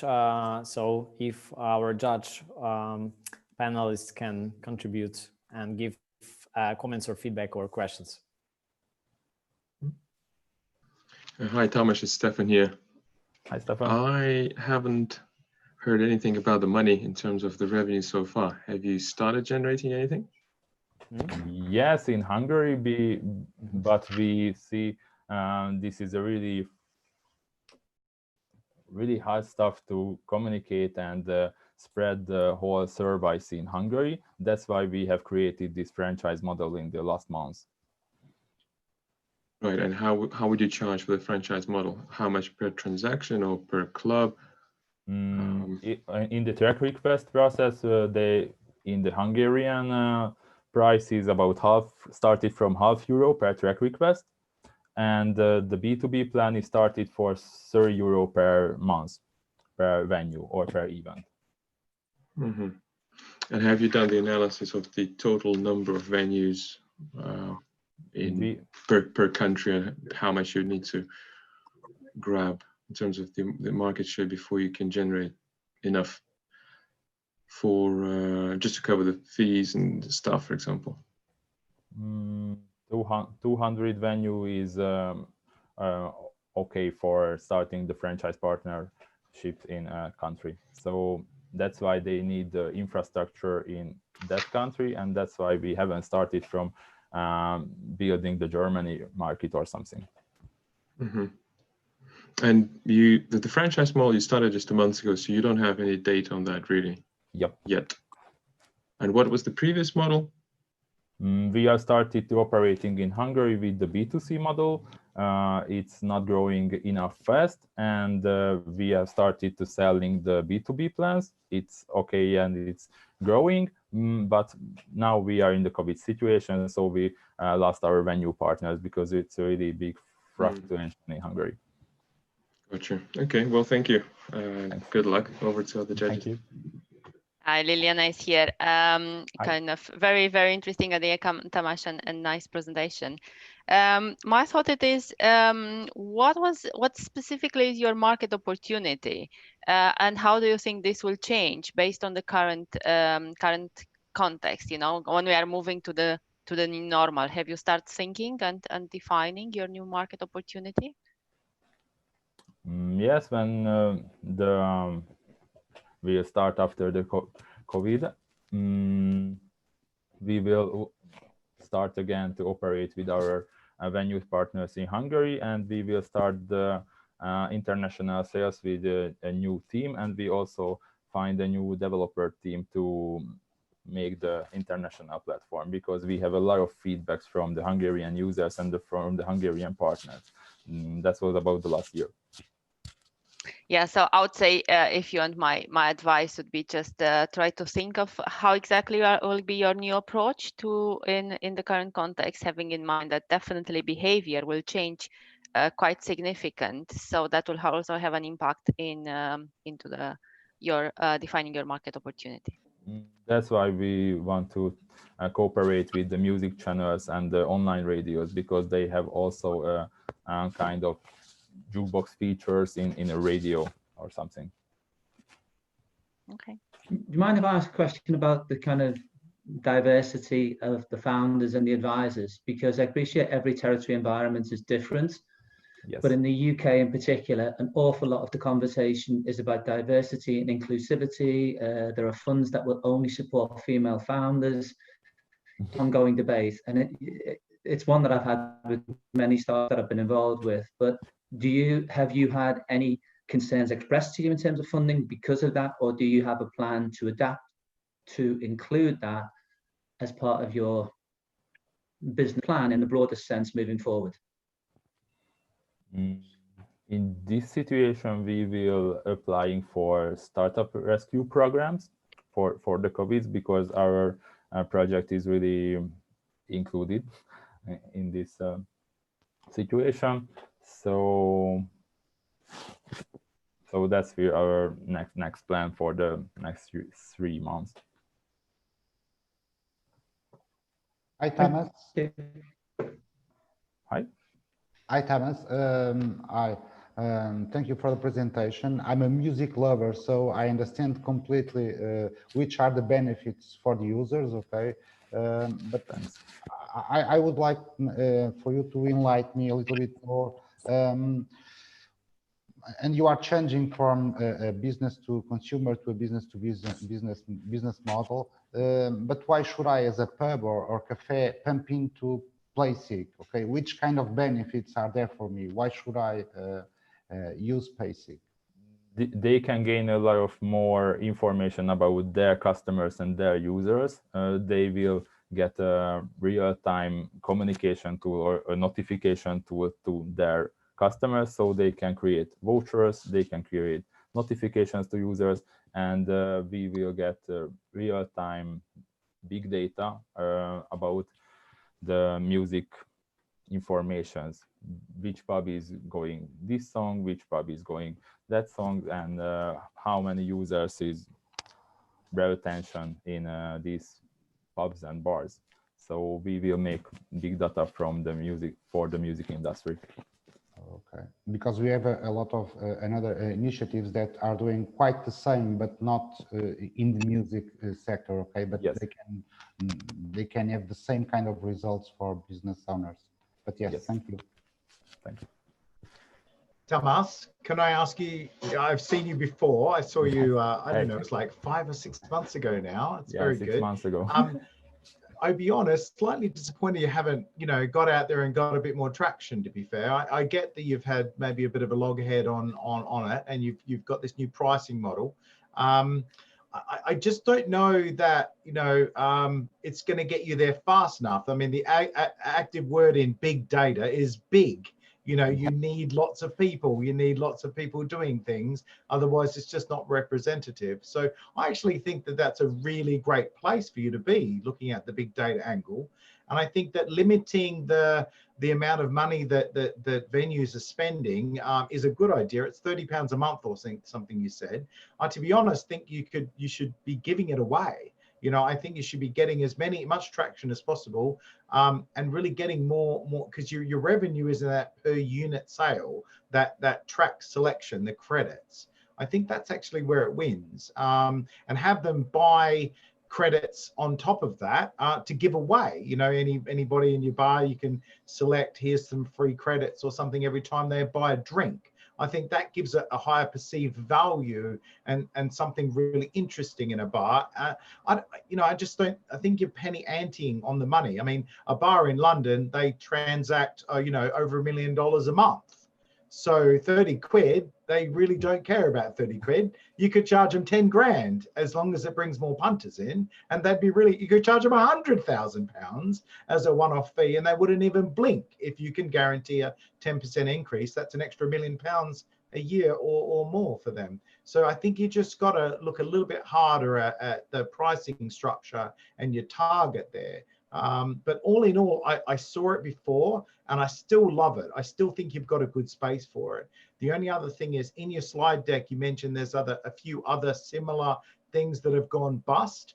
And of course, as an investor myself, I always worry, And when people say to me, this is a really unique idea, and then we see lots of companies falling off the tree, we wonder what makes you different from them? How are you really standing out amongst that market? Because if people are failing, there might be not as much space or not as much profit. It might be harder to get the kind of momentum going that you need, enough market share to make it worthwhile. So I think they're kind of things that as an investor I've got in my head, but you haven't really answered yet. So when I have unanswered questions, I worry. So I know that you've probably got a strategy around that. I really like your team, by the way.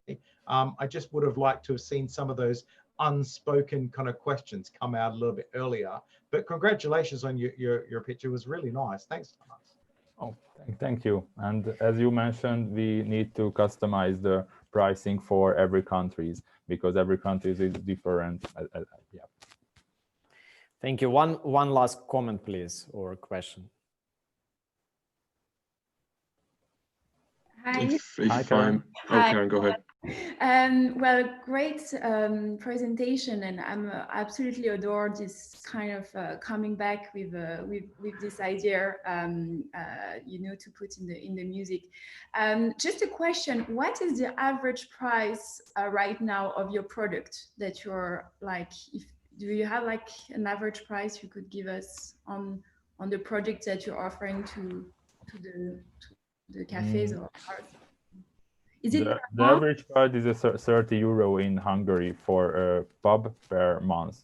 This is the Hungarian pricing, but if you're operating in another country, there could be another price. Okay, and it's a membership that you kind of like pay per monthly? Yeah, pay per monthly for the platform fee, yeah. Okay, and compared to your competitors, are you like in kind of the average price, or are you higher? In Hungary, we don't have the same or similar application or platform. Okay. Well, I think what would be also, I think, interesting, and maybe you're already doing this, is to have like also a curated selection for them, like something they could definitely have and they would not look for, and also connect with other companies that are using your products. Because today we know that it's also building communities, sharing your products. So are you doing this right now, or like kind of like if you have like different cafes, do they can have the same playlists? Yeah, they have an own playlist, an own favorites playlist, and they can share with each other and they can gain new playlists for their venues, and customers can see from their home or something. I think this is something you should really put up front, because this is what also we see with, you know, other music platform, and I think it's really interesting to have this these products. But congratulations and thanks for your feedback. Thanks. Thank you very much, Karen, and now thank you very much, Tomasz, for your presentation. And now we are just about to start next pitch by Kawal, by Clement Sylvain. And now I would like to share another video from one of our Eligent Accelerator mentors, recorded especially for this day. And yes, let me share that one very quickly. And yes, very short.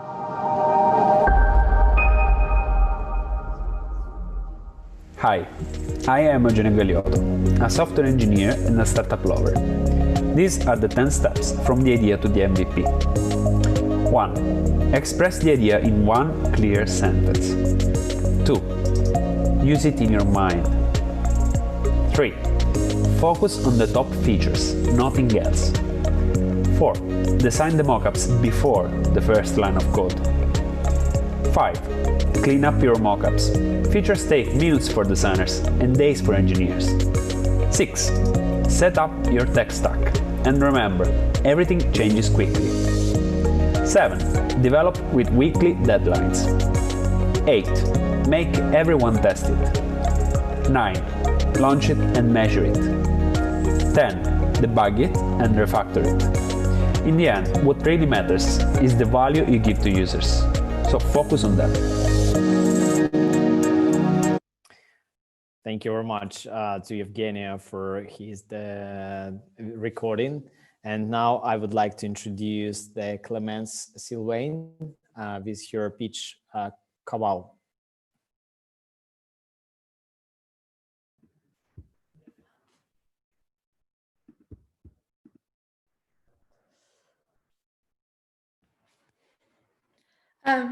Hello, everyone. Thank you for coming and listening to my pitch about Kaval that is partnering quality horses with quality riders. First, I want to start by asking, who has ever ridden a horse in this crowd today? Who has ever been through the process of buying a horse? Okay, a few. So it's very similar to the car industry. So there is background checks, trials, and it's a big investment. Yet, the main difference is that in the horse industry, there isn't one place where 1,000 horses are for sale in the same area. Horses are for sale all over the world, and buyers are all over the world too.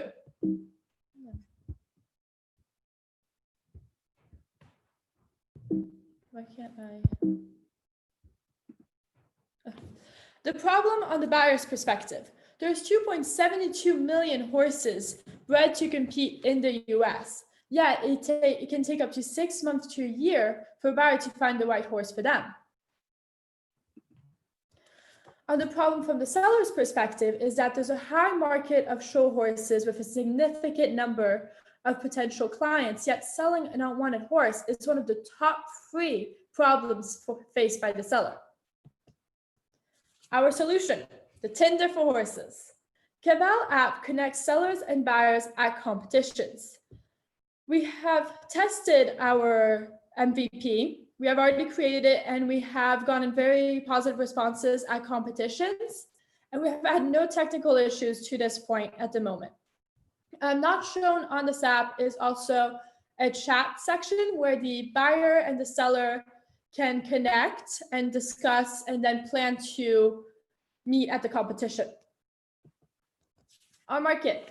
Our data shows that the English riding competition market is 18 billion with 2.45 million potential customers.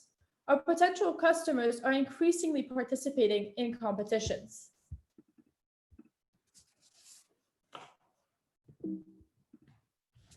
The pyramid of influence. So the market is structured by this pyramid of influence. We want to focus on the top of the pyramid, which are breeders, athletes, and trainers, top competitions, because these are the ones that will have the most influence in the market.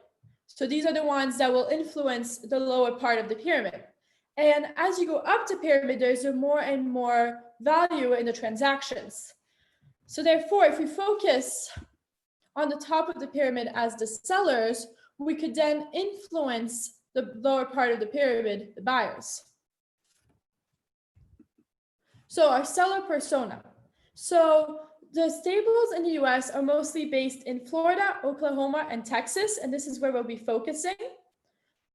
Our stables will be competing at the top of the market, so international competitions, big national competitions, and there's an estimate of 20,000 possible prospects, clients. On the buyer's perspective, this is a business mostly made by women for mostly women. Our potential clients are educated, high middle class, who are fully dedicated to their horses and sport. They can spend more than 22 hours a week with their horses. There's an estimate of 500,000 possible clients. Our initial pricing model. So to start with, the sellers are priced towards them, with the possibility to buy a package considering on the show season, with the ability of unlimited amount of horses on the app. So this is divided on the different circuits in a whole year show season. Our financial plans. So we will finance application development roadmap, marketing and business development, and employee salaries. This is where we are planning to put our funding in. We want to accelerate penetration in the seller side, develop awareness and trust in the buyer side. We want to reach 3,000 sellers after 3 years in the US market by using our package program. So the business development long-term vision. So our end goal would be to make a commission from the sale of the horse. So we will start by the seller circuit package and then add a buyer subscription, buyer subscription, then trainers advisors, and then hopefully the commission from the sale. There is a lot of other companies who have gone in this path and used this business model in the horse world, such as Equisence, Voltaire, and for example, one you might know is Nike. They started from the top of the pyramid, targeting the huge athletes and all that, and then those athletes influence the lower part of the pyramid to use their products. This is our team. So this is a team of all women who are all in the horse industry and have all experienced the horse industry firsthand competing. Thank you so much for listening, and we're open to questions. Thank you very much, Clemence. So judge and panel, please, your questions and comments.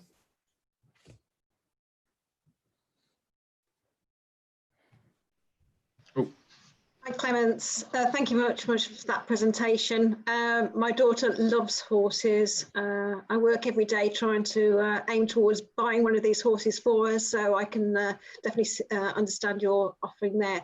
How are you basing your pricing model, and what have you based the $4.99 on? Is that a reasonable price? Is that competitive, or is that just something you're setting because that's what you need? So how we're pricing our prices. So on the buyer's perspective, it's going to be free to download the app and use it at the moment. But on the seller's perspective, you'll have to pay to put your horses on the app, and you have unlimited horses at the beginning. And we think that considering on how much a horse can be sold, it could be up to 50,000 or 80,000 the price of a horse. So I think, especially a competitive horse that we're looking into. So I think that considering the money they can make out of selling all the horses they have on the app, we think that $499 is a very reasonable price, especially for how long they'll have the horses on the app. So the summer circuit is mostly 3 months or 4 months. Then the finals is about, I think, 3 months. And then the winter circuit is all winter until you reach summer again. So we think that it's a very reasonable price considering how many horses you can put on the app and how much money the seller will be making off the horses that they sell through the app. Thank you. Hi, Clemence. Stefan here. Quick question about your future plans of charging a commission on the sale of the horse. How do you capture that transaction? Like if you've mentioned the car industry is quite similar, you're looking to buy a car. I would argue that $50,000, that's quite a fancy one. So you would still go to a showroom, buy from there, and as an auto trader, for example, the largest website for cars, you don't make any commission on that. You just make money from advertising. So how are you planning to capture that commission? I couldn't quite figure out. So that's a great question, actually. So already people who, so the selling process is a big process at the moment because it's all word of mouth in the industry today. So already people who are part of the intermediaries get commission at the moment. So we are planning to make an ability to pay on the app. So to make the transaction on the app in the future so that we could get a commission directly. But that would be future plans to get people more. First of all, we need to get people to trust our app. And that's one of the big things of why we're targeting the top of the pyramid, because if the top of the pyramid trusts our app, the bottom of the pyramid will obviously trust because it's influenceable. And also, since if we get that trust and that reliability, we could make the transfer on the app. And I will challenge you that $50,000 transactions quite a luxury purchase, and I think the only brand that managed to achieve that so far is Tesla by taking pre-orders. But we all know how much it cost them to get that brand equity and to get it that far. I think that it will be challenging. So that's my feedback for you. Maybe you have to think about it. Do you have any feedback to how we could go forward, like what we could do to make it like in general, like I don't know enough about equestrian world to make a judgment, but I have my gut feeling is telling me it's quite quite exclusive, and there will be a number of 20 or 30, whatever, per country sellers in each market that everybody wants to go to buy a horse. So they're kind of the go-to people. And your job is to convince them that it's actually better to sell a horse through your app than, and they will have to give some of their commission to you. So it's a very tough job to convince them. I would probably speak to those sellers. E-commerce transactions isn't like, because right now people are already selling their horses on their websites. So isn't that kind of like, are people buying, like, isn't there like e-commerce and transaction and valuing, like, isn't the value increasing in e-commerce transaction already today? So maybe hopefully in the future, people will be more comfortable using, because we already see in so many different apps that people are paying on the app even more and more and more. And people are liking that concept because it's easier. It's the most simplified way to do it. So I think that since people already in the horse world on their websites are making transactions online slowly, I think that by the point we get to the highest part of the pyramid and we get well known, I think hopefully transactions online will become accustomed and used to for everyone. Clements? I'm halfway between what Stefan said, and I'm actually a little bit buoyed by what you said. I 100% agree with Stefan that very few people are going to get their credit card out and pay £50,000 through a website.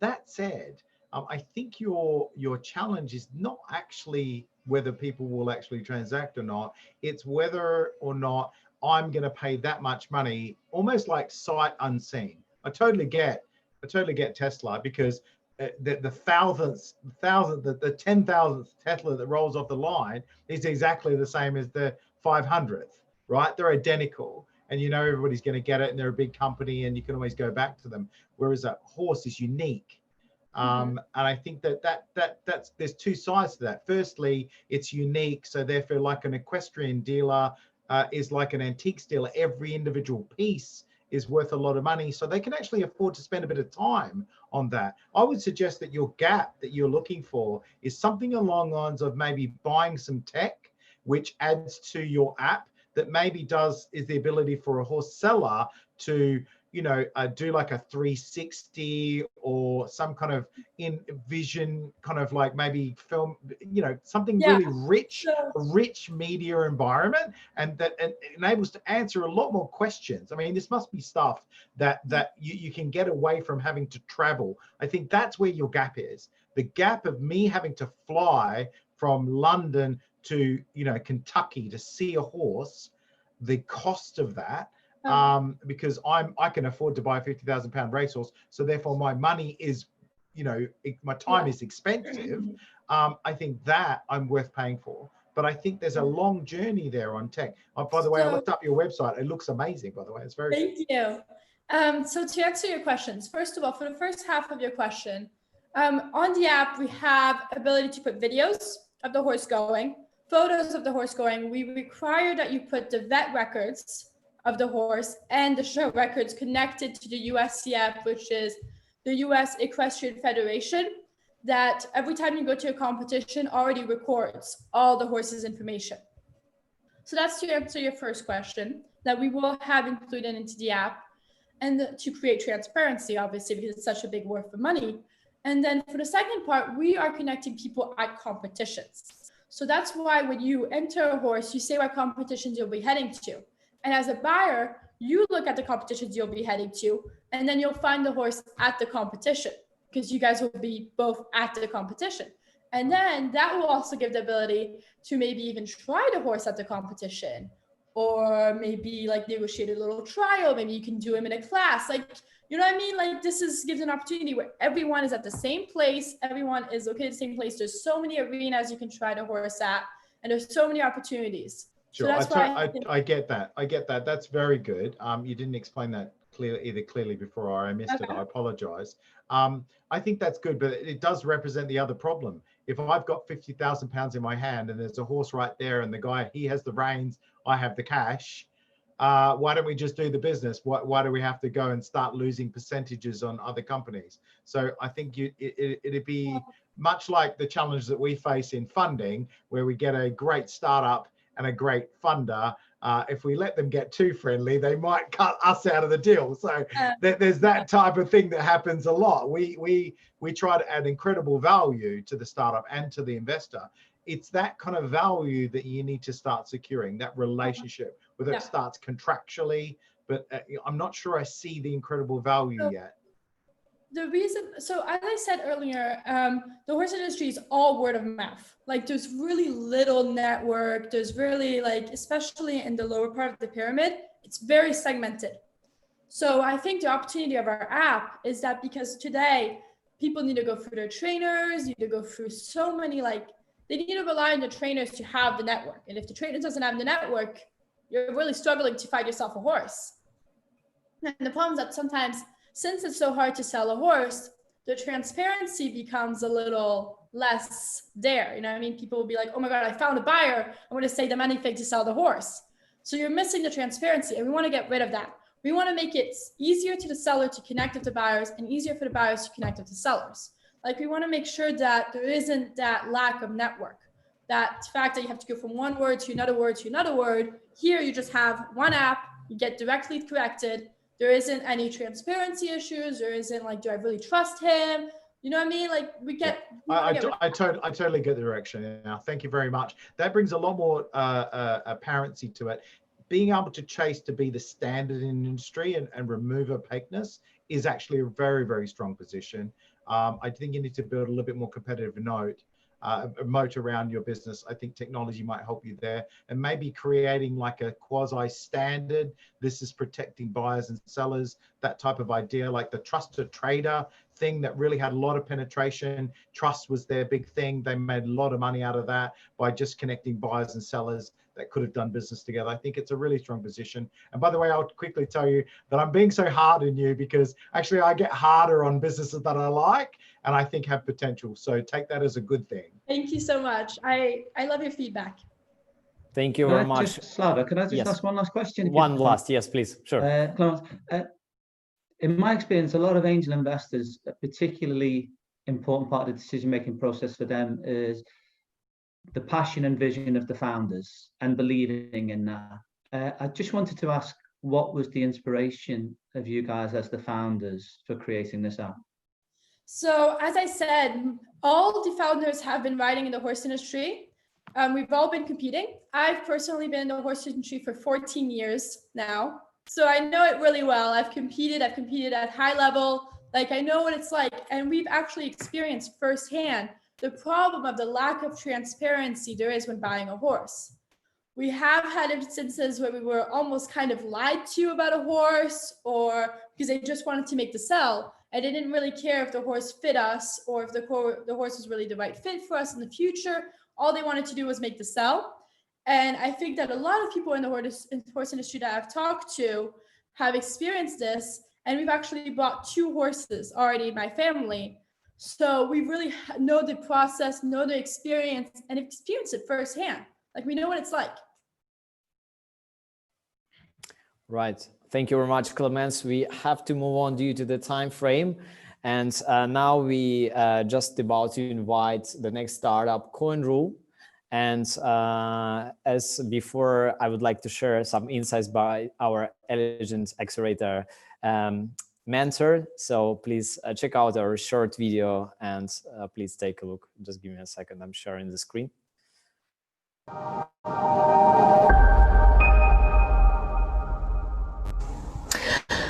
Hi, I'm Adele Botha, Managing Director of Strata Consulting, Healthcare IT Consultant, Business Innovation and Mindset Coach, as well as Startup Advisor, Mentor and Judge. So it should come as no surprise if I share with you that my mentorship style is very much a holistic yet systematic approach. So I want to share with you the key areas that I would focus on when it comes to mentoring startups. The first is validating your business idea.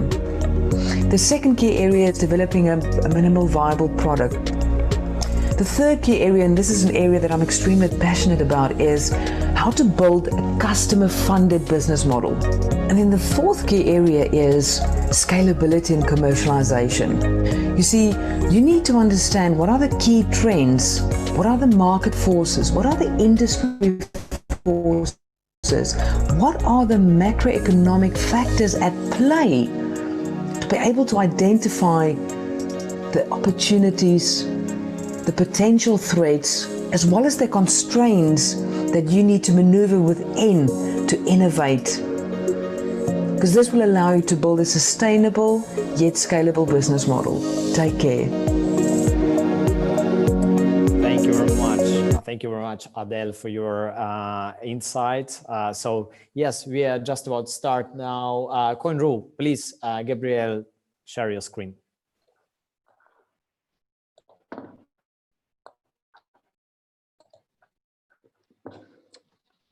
Hi everyone.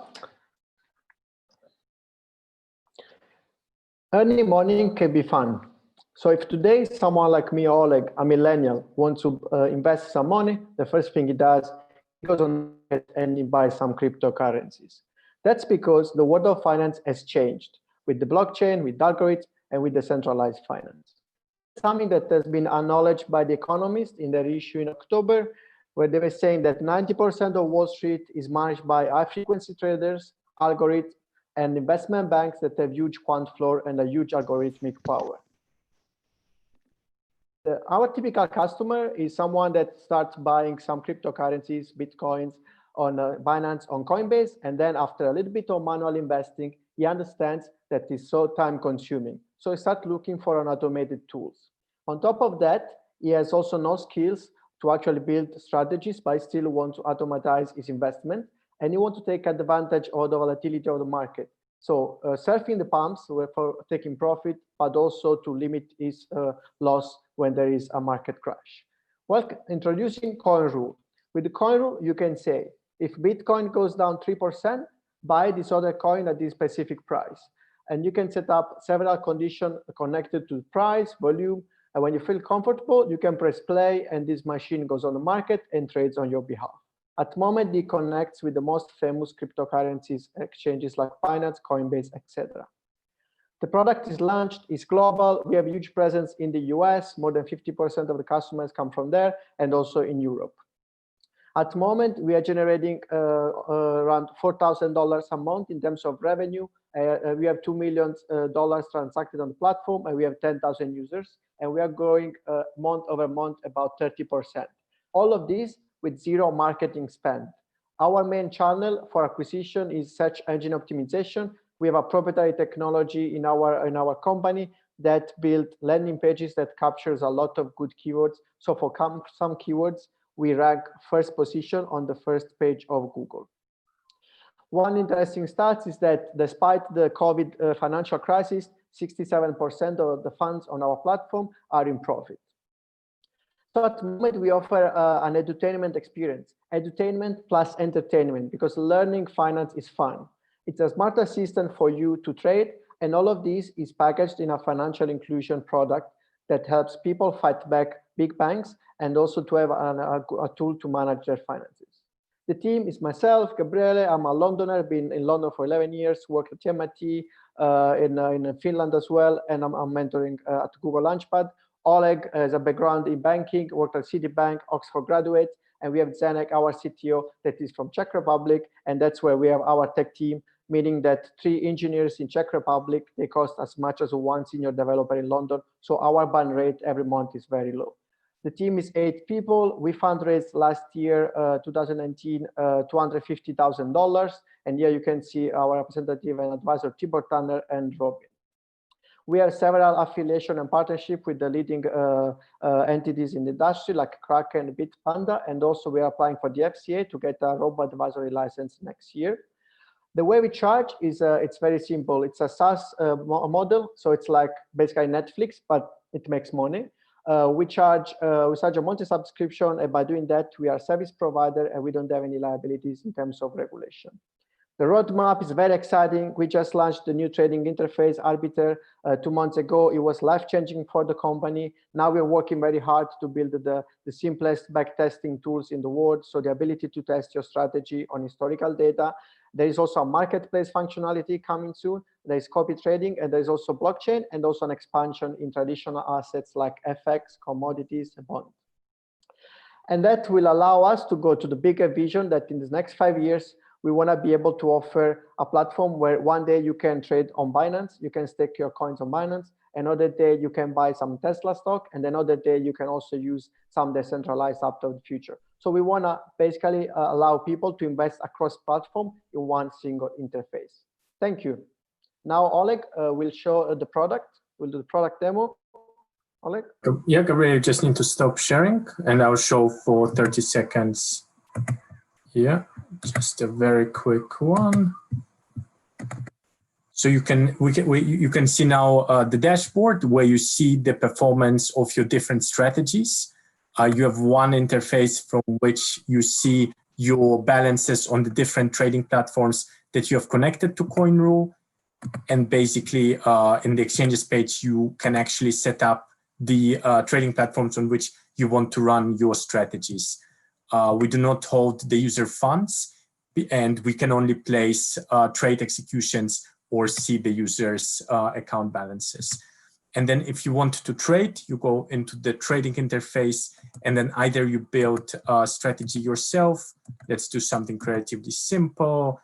So if any of my coins has their price decrease by 5% from current price, I want to sell, let's say 50 USD of that coin to my Bitcoin wallet. And let's say do this 10 times, test, whatever.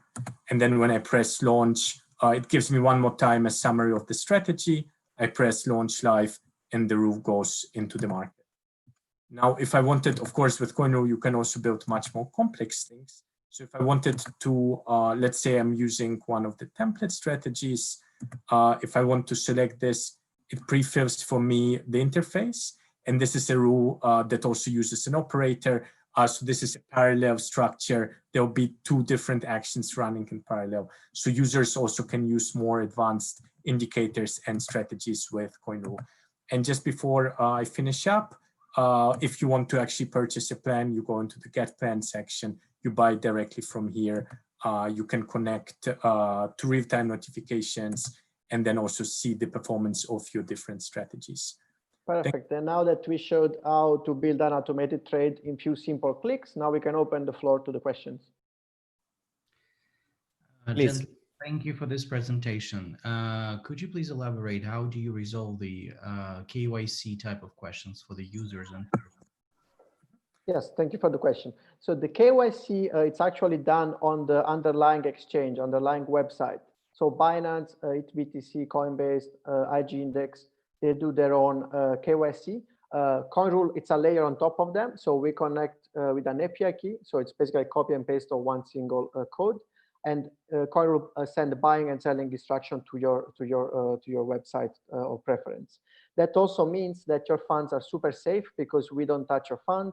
They sit with your provider of trading and investment tools. We are a layer on top of that, an automation layer on top of that.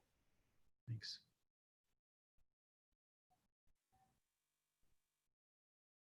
Anyone next? Gabriel, a quick question, Stefan here. So you are an aggregator of trading platforms for different currencies. That's my understanding. And what is it that they cannot offer to their clients that your product can, apart from aggregating altogether? So one part of the product, the minor part is aggregation. The other part is automation. So we are in conversation with the Binance. We are in partnership with eToro, Bitpanda. They actually do normal trading, and they don't have advanced feature for automatic trading. So you cannot build an if I'm not mistaken, they all have stop loss as well. So what you showed, that's a stop loss. So they do have that functionality. So the stop loss is actually 1% of our product. The other 99%, you can build much more complex and much more interesting strategies with CoinRule. And they're also much more easy to use because we use natural language and very plain English to actually structure strategies that otherwise you cannot structure on any exchange on the market. And then what happens when they build all that in-house? They don't. We talked also with Coinbase, the CEO of Coinbase and Binance as well.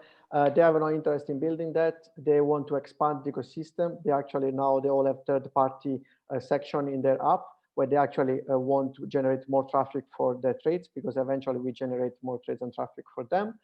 So at some point, Coinbase said, like, you know, it's our interest actually to buy out such a company. So for us, it will be a natural exit if they want to expand their product suite. But they are right now busy and looking for much bigger infrastructural projects.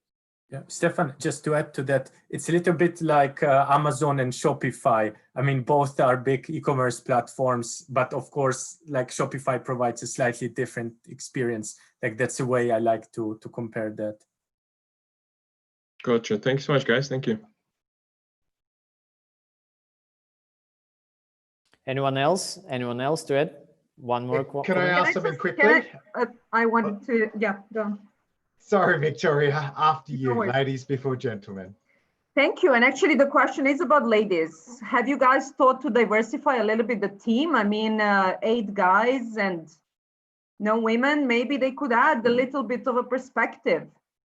Yes, we have actually two women in the team. They were not in the picture because they joined recently. They're like 2 interns. We have our job post online for developers. Only I think 3 women applied out of 100 applications. We are very diversified in our team. 8 people. We actually cover I think 15 countries from several backgrounds and several genders as well. So it's diversity is not just about women versus men. It's about genders. It's about nationality, geographies, and also background. Very good. And where is the company based, by the way? In London. We are a British company, and we have a technical office in Pilsen that is 1 hour from Prague. Thank you. Matt, very quick comment or question, please. Yeah, so I love diversity came up. I'm a feminist myself, so it's great to see all this kind of chat about diversity. It's terrific undertone. I spoke at a Bitcoin summit last year, was one of the keynotes, and I can definitely see the place that you've got here. But what I worry about is you haven't really pointed to your unique, defendable USP. Everything you talk about, I could see another provider, if you're doing a great job creating a platform much the same. Can you tell me quickly what that might be? Yeah, so as every B2C fintech product, it takes around probably 3 months and 10 million down to copy another product. Also, Uber have been copied in 2 weeks. Our proposition, the strongest is the Arbiter. It's actually the underlying technology behind the trading platform. That's like a hard tech piece that we built in-house in 2 years. And also it's the approach of the company that is designed first. So at the moment, we are the unique platform in this space that offers such a simple interface. We have such a novel approach. It's the same like Airbnb versus all the other company in the world. The USP of Airbnb is actually the design. Excellent. That's perfect. Right. Thank you very much. And we have to move on due to the time frame. And yes, please feel free to share or ask questions in chat during our session. And now I would like to invite Yazan Atari with his startup eSale. And before that, I would like to share a quick insight from one of our mentors. Please check it out very quickly. I'm just sharing the screen.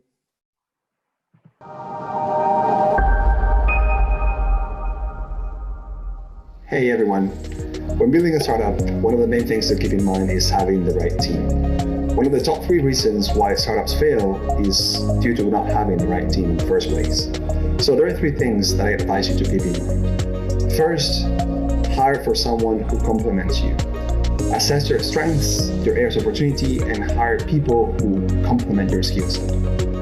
Second, hire people who are committed and can get things done. Hire people who buy into your vision and will propel the company forward. This is especially important for the 10 first employees, because you want those people to be fully committed to the vision. And finally, hire for diversity. Not only diversity of skills, but also diversity of thought. It is important that you have people who can come up with a variety of ideas from different angles that you can really use to push and test different value propositions at the beginning of a startup, so that you find the product market fit as soon as possible. Good luck.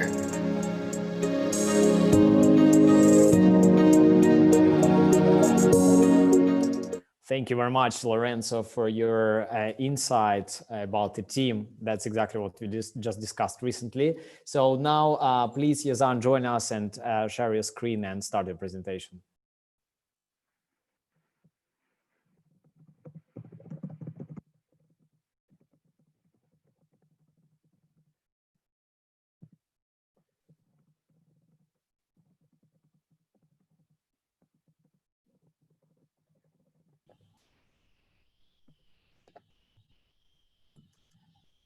So hello to all the mentors, the judges, and the audience, and a special thanks to Slava and the Eligent team for organizing such an amazing event.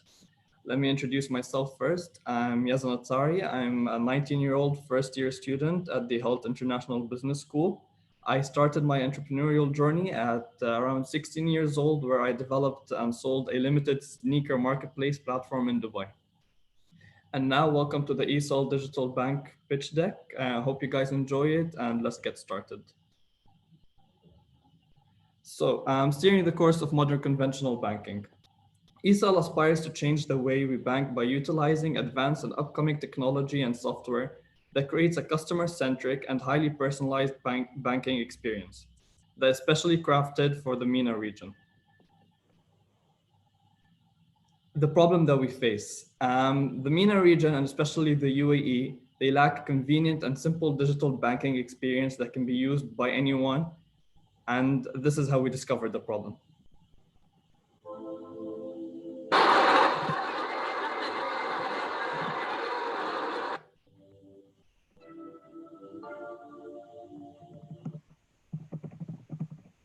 Whenever I want to send money back home to my family in the Philippines, I have to wait in long lines at the malls to be able to do so, which is very time consuming.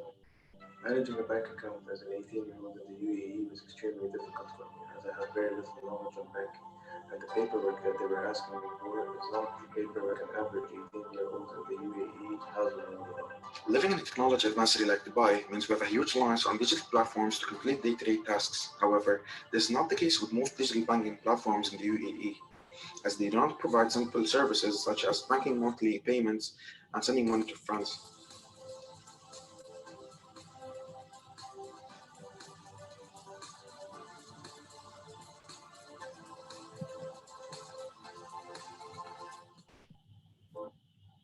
So the solution. Based on the evident problem, our solution is to create a digital-only banking platform that offers prepaid card solutions, making it a less risky bank account that can be used for day-to-day financial tasks and that can be used by all demographics, which means there is a financial inclusion, which traditional banks don't aim for. So the main features that ESOL Digital Bank has is, firstly, we have 18 different currencies available, including currencies from the EU, Asia, MENA, and the US.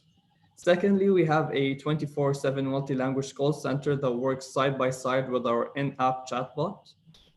Thirdly, our customers are able to create an account in less than 35 clicks through digital onboarding. Fourthly, our top membership customers are able to benefit from NFC rings as a form of contactless payment. They work exactly like physical plastic cards where you contactlessly pay, but they're wearable, so they're rings. And our last top main feature is being able to transfer money both locally and globally in seconds at some of the lowest rates in the UAE. This is how you register. You scan your national ID, you take a selfie, we review it with the credit bureau, and then you get verified and registered. Pricing and membership. We have 3 different memberships, bronze, silver, and crystal. For the bronze, it's free to use. You get a virtual card and a plastic card, and there's a transaction charge of 0.2%. We believe 50% of our customers will fit this membership. Our second membership is silver. It's a monthly payment of 35 dirhams, which is around £5. And 35% of our customers will fit this membership. For crystal, it's a monthly payment of 65 dirhams, and it's a 15% of our customers will fit this membership. The target market for each membership. For bronze, we're looking at immigrant blue-collar workers who often send money back home. This is because through research, we found that around 60% of immigrant blue-collar workers in the UAE receive salary in cash rather than money transferred to their bank accounts. So this will make it much more easier for them to transfer money back home. For silver, we're looking at students and young adults looking to open their first bank account. And for crystal, we're looking at those high earners, luxury lifestyle individuals who may have multiple bank accounts and are looking for a VIP banking experience. Market size. Through research, we found out that we have 156,000 users who fit our early adopters criteria. The market worth for digital banking in the MENA region is expected to hit 27.23 billion in 2023, and we have a market access of 19 million people. So we're looking at a loss on the first and second year, and on third year we're looking at £194,000, and fourth year we're looking at a profit of 278.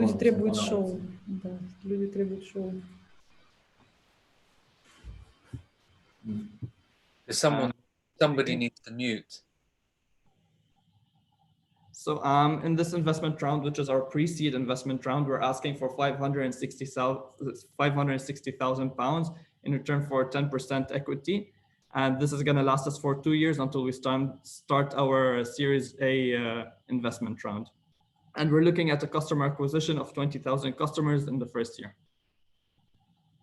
The three sources of revenue, the first one is the monthly membership fees. Our second source of revenue is the transaction charge. And the third revenue source is partnership monetizations.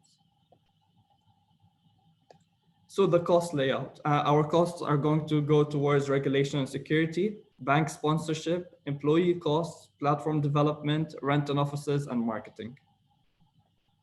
Our timeline and targets. So we have just started our funding stage around a week ago.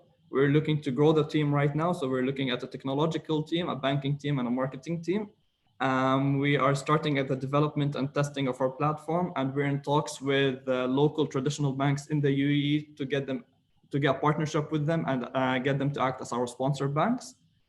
We are also looking to launch our platform by around August 2020 and start our marketing campaign by September 2020. Our exit plan. So our exit plan is made of 3 steps. Firstly, we want to build and develop the bank over 3 to 5 years. Our second step is to gain a wide and large customer base. And our third step is to sell the digital bank to one of the local traditional banks who have not had any successful digital transformation. So our team right now is made up of me, the founder. Hyperlink is our UX and UI design and developers. Amar Hattab is our regulatory compliance manager, and Cobase Technologies is basically providing all the API systems that we will use on our platform. So coming soon, we're hoping to launch in the UAE market by September 2020 and in Jordan market by December 2020. Thank you.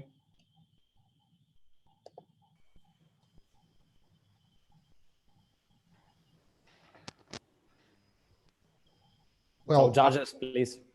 Hi, Yazan. How are you? Marco here speaking. Sorry, I couldn't get it. What's the real difference that you have from all the competitors on digital banking right now on the market?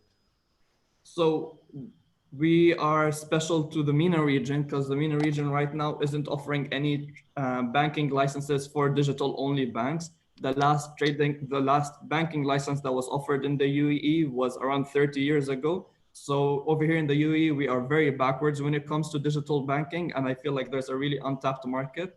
So it's not the product is what diversifies us from our competitors, it's the market that we're entering. There is no digital-only bank in the UAE right now, and out of all the traditional banks in the UAE, only 2 of them have digital platforms, and they are very unsuccessful, and they aren't moving forward as people believe they would. Emirates NBD, the largest bank in the UAE, has around 500,000 customers yearly, and around 2.5% of them have downloaded their digital platform in the last 3 years. So I feel like the market is the thing that diversifies us from our competitors. Okay, but what do you think when the market open? Don't you think the other banks are going to get in also? Yeah, so they have tried, they have been trying for the past 3 years to enter this digital market, but they are, what makes us different from them is that we are independent. We are not stuck to those traditional banking ways. We are in new digital only banking ways. So our customers will have, they will feel more secure with us because we are very customer centric, unlike those traditional banks where it's very confusing to use them. There isn't financial inclusion. But for us, for example, for our labor market that we are targeting, we're going to be setting up booths in the labor markets and helping people get an account on the spot. So we sign them up, we give them their credit card, we show them exactly how to use it. So there's a real customer approach to how we're doing it, which rivals our competitors, the traditional banks, because they aren't as close as we will be to our customers. Okay, thank you. Can I just ask you, you said 65% of the immigrant workforce are paid directly in cash. Is that correct? Yes, so we have created focus groups and we have done a lot of research, and we've reached out to a lot of corporations in the UAE who do have a lot of immigrant workers who work in blue collar jobs, and most of them just receive cash at the end of the month for one reason, because they choose to, because it's too confusing for them to set up a bank account and transfer money back home, because there's a lot of hidden charges, and it's more simple for them to receive cash. So your belief at the moment is that it's just too difficult for them to set up bank accounts, not that they choose not to. Exactly. Okay, thank you. Yazan.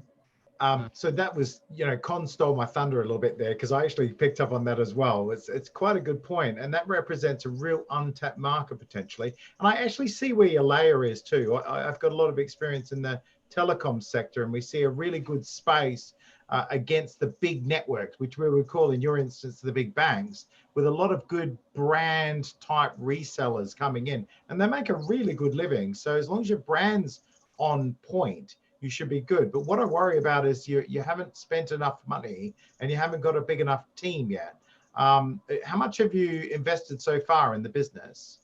So we have invested around 30,000 dirhams, which is around 8,000 pounds till now, but we are pre-revenue. We have just started around 4 months ago, 5 months ago, where we joined Accelerator. Long way to go, considering you've got such a short runway to be able to launch in September.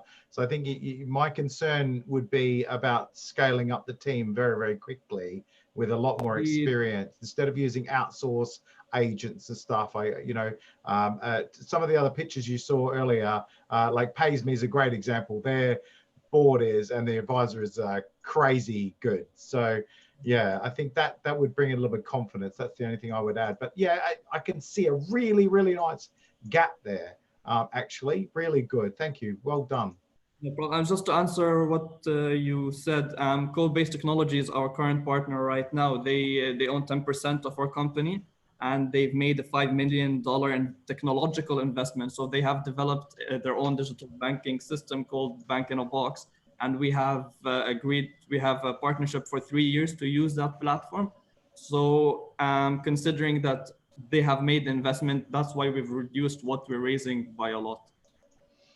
Yeah, I get that. Obviously, if I was going to invest, I'd be really interested in finding out what the next 3 to 10 years looks like, as opposed to the first 3, because I've seen hardware providers like that hold people over a barrel because they are the core of your business at that point. So that'd be interesting to see what their contracts look like. Yazan, hi. First of all, very ambitious and very inspirational presentation. However, I believe that you made a really serious research on the back of this work with regard to the market in UAE. However, for me, it does not sound convincing enough unless you kind of either further features or somehow share, because I mean, there's Leaf Bank in Emirates, there's a Neo launched by Mashreq, and Money Smart, and just the market itself, their region itself is quite innovative. So it's really important to know how are you targeting, with which specific value proposition in the digital banking, how are you targeting? It's just a general comment, but two questions here. So building even a digital bank requires capital. So the question, how are you going to deal with that? Are you going to become again an aggregation, a kind of the digital hub for one of the big banks, or are you going to raise the capital yourself? Because again, as you mentioned, UAE Central Bank was not very favorable in issuing new licenses for recent decades, except for how it's called, the Emirates Financial Center. And the second question is, in your presentation, you mentioned that you want to target both students and VIP customers. Again, the VIP segment in UAE is very demanding and sophisticated. So the question, how are you going to target those two completely different segments with one value proposition on the digital app? Okay, to answer your first question, that's why I spoke about having a bank sponsorship. So we're in talks with the United Arab Bank right now and the Arab Bank Group to become our sponsor bank. So they'll basically be hosting all the funds, which means we don't have to have as much capital as a normal bank would have to, and that means we found a way around getting becoming a fully licensed bank. So this is for the short term. Hopefully in the long term, we'll be able to raise enough capital to become our own trading fully licensed bank. In Jordan, that is different to the UAE market. In Jordan, we would be having a fully licensed bank in the future.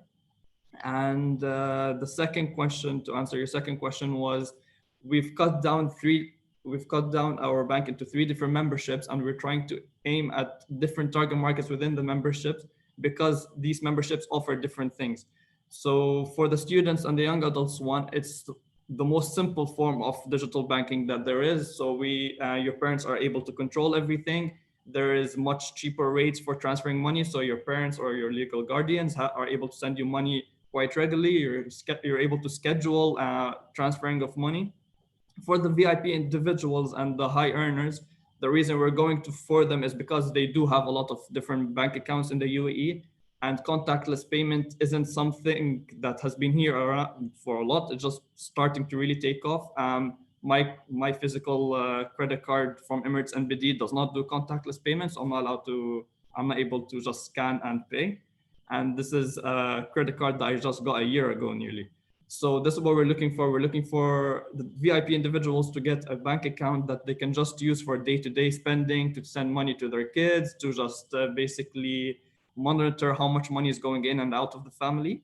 And most digital banks and most traditional banks in the UAE, it's not as straightforward as it will be on this platform. Thank you very much all. And Yazan, please share all your contact details to follow up and discuss further. The next startup is Drone Stream by Harry Hoff presentation. And now I'm just sharing quick insight from one of our mentors. Please check it out very quickly.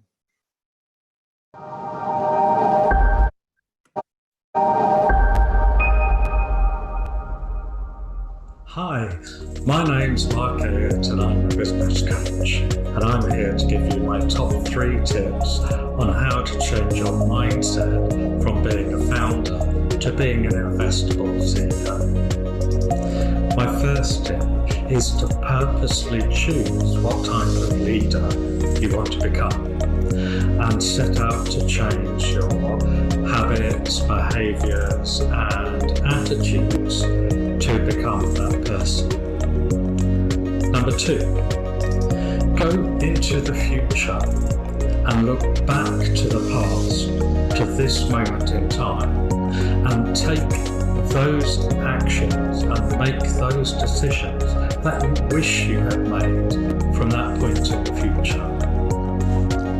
Number 3, as a founder, I'm sure you know that you need clarity and certainty, but you also need to be comfortable with ambiguity, which is the certainty that you can't control everything.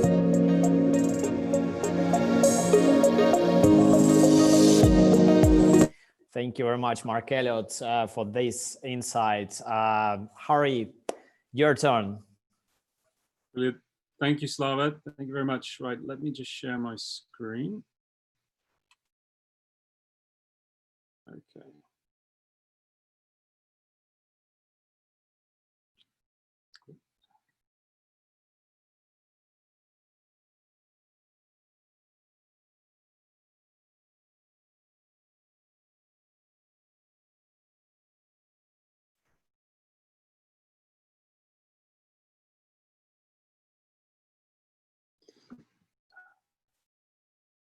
Can everyone see that okay?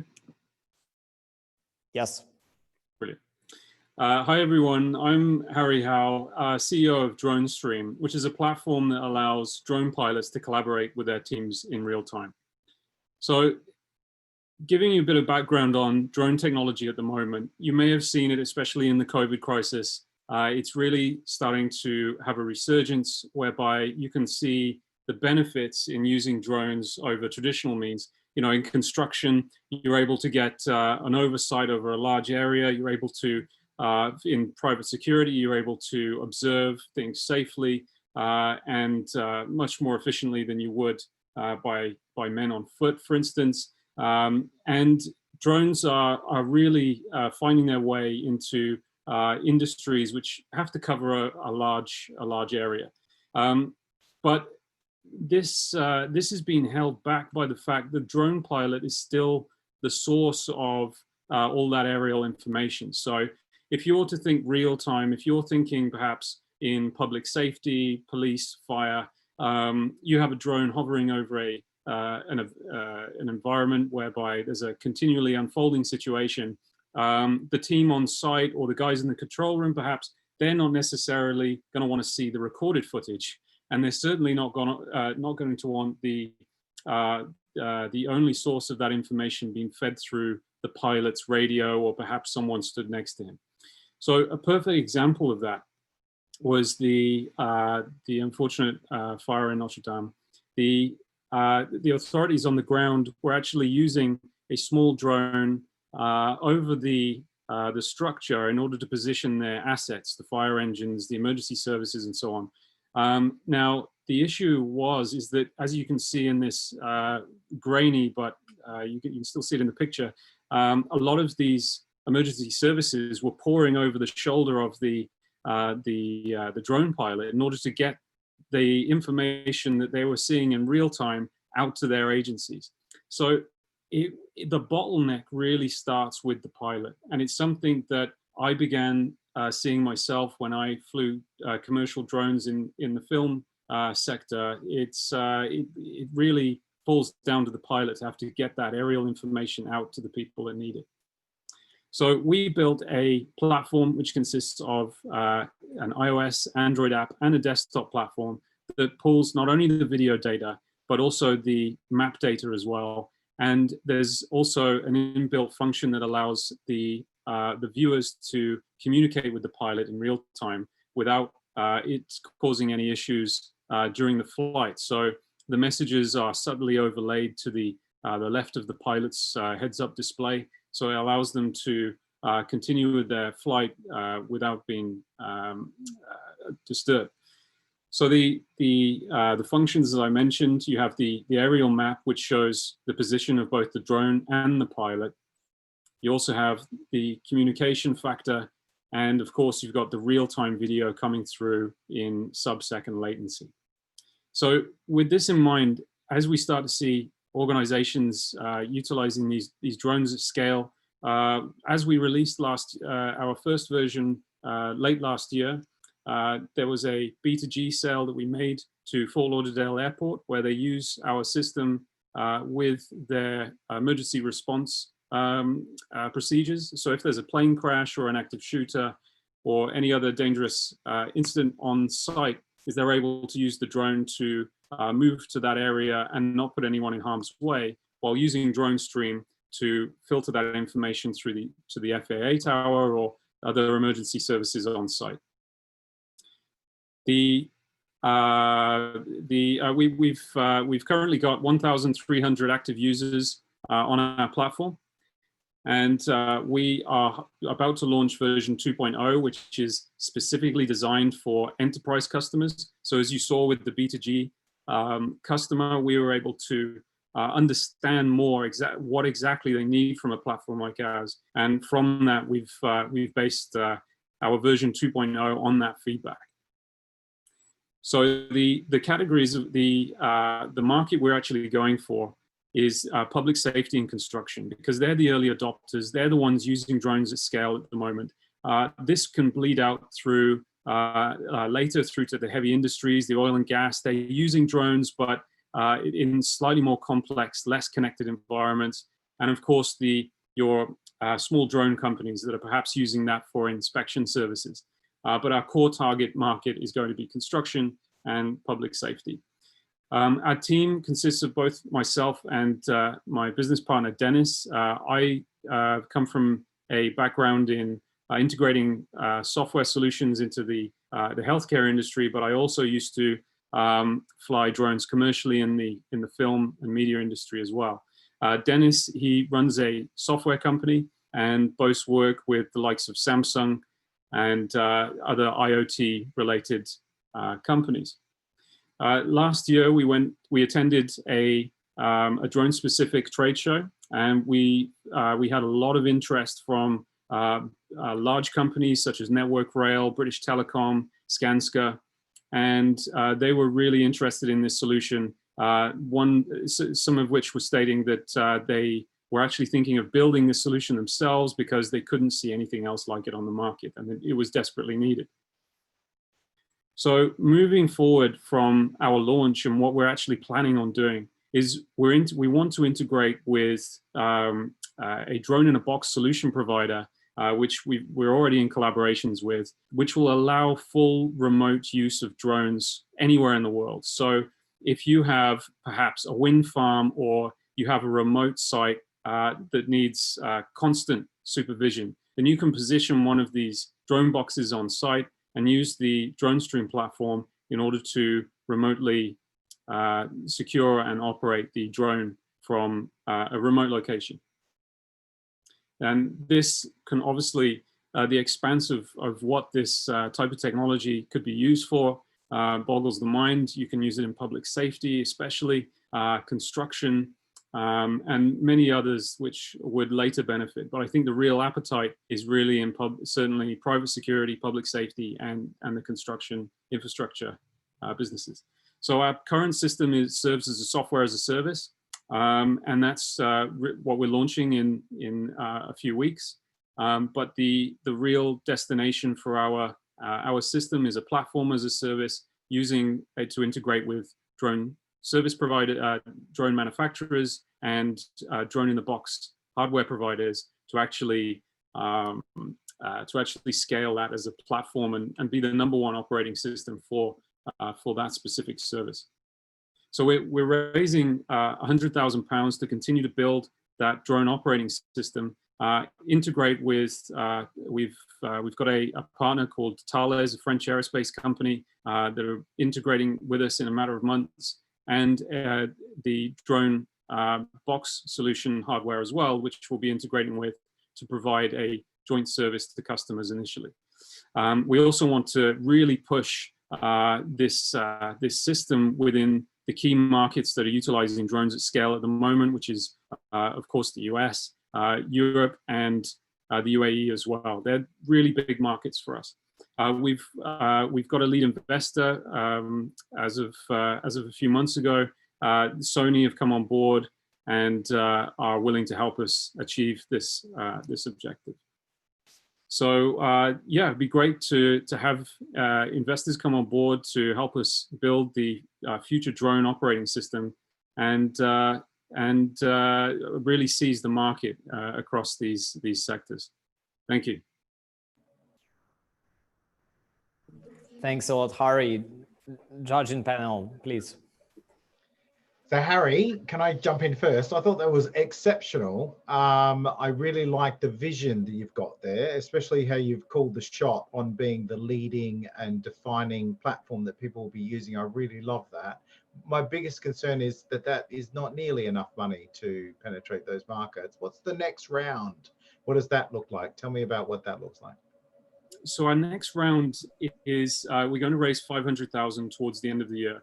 So really, we're hoping to underpin our growth using the software as a service solution that we have now. So the actual data streaming collaborative system, we feel that there's a huge demand in that, and we believe that we can fund a large portion of this development and execution in those markets using the revenue stream from that. But of course, as you said, you know, if you want to grow fast, you've got to go you certainly need a funding round to it in order to boost that, in order to do it quickly. So towards the end of the year, we want to raise our seed round, which will be 500,000. Yeah, I just usually, off the top of my head, I don't know what other investors might say, but if you tick off each country, put yourself one country manager at 100K a year into the US and the UAE, you've already, you've shot most of your load there. You're hardly covering your rent after you've got 3 or 4 high-powered staff. You got to break into government, large construction companies. This takes work, takes time. You're talking about quite the high burn rate there. So I would like to see you maybe, obviously you need to justify your figures, but I just, yeah, I'm a little bit worried. I would have predicted 500K off the bat and maybe 2 million in Q1, that kind of those kind of numbers. You've got some pretty aggressive targets. I love it. And I can see the fit. I actually know a few people in your kind of area. So yeah, it's interesting. I like it, but yeah, that's a worry. No, I definitely appreciate that. And I think the way we combat that is actually integrations with people such as Thales. So Thales, they saw the benefit of having a collaborative streaming solution. So we're integrating with them, and they're almost working as our sort of global business managers, if you like. So they'll go to companies and say, okay, you've got a drone system in play. We can offer this service, this service, this service. In DroneStream is one of those packages. And eventually we'll collaborate with them with the drone operating system as well. And our sort of brand, if you like, will sort of bleed through to those industries. Yeah, I Harry, totally get it. just accepting Matt's point there, but if you did stick with the 100,000 fundraising as your next phase, is that SEIS, DIS eligible?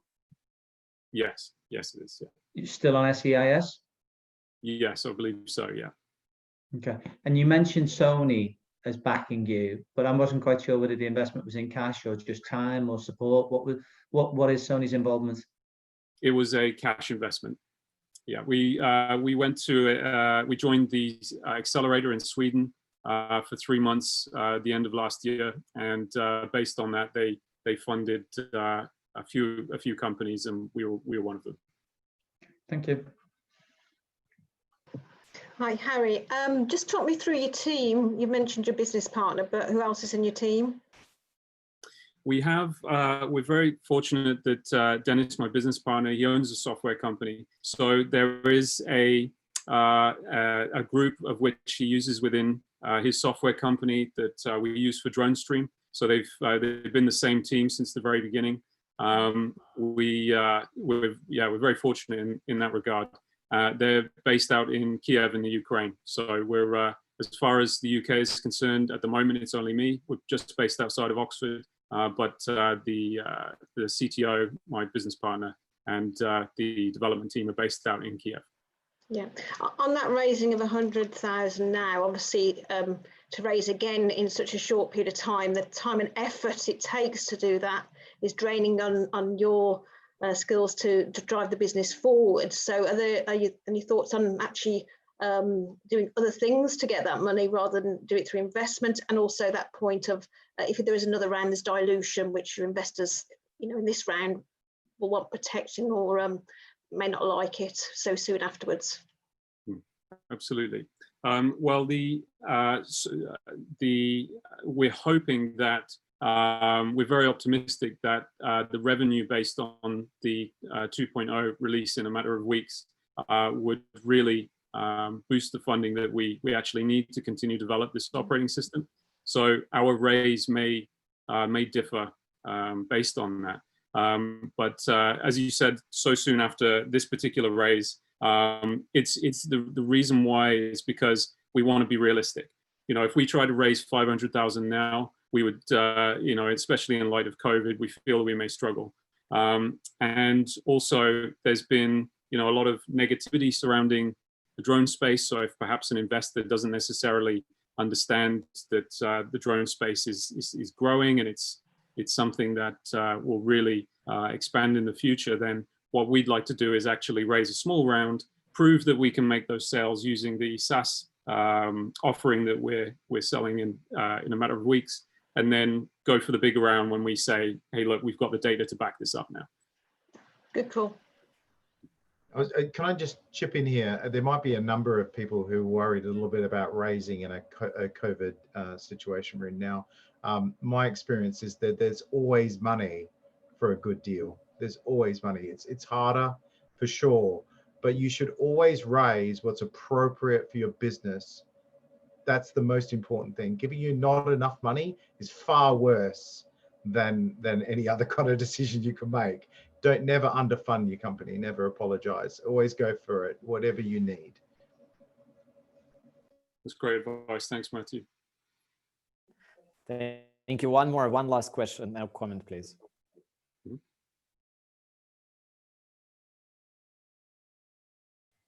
Anyone?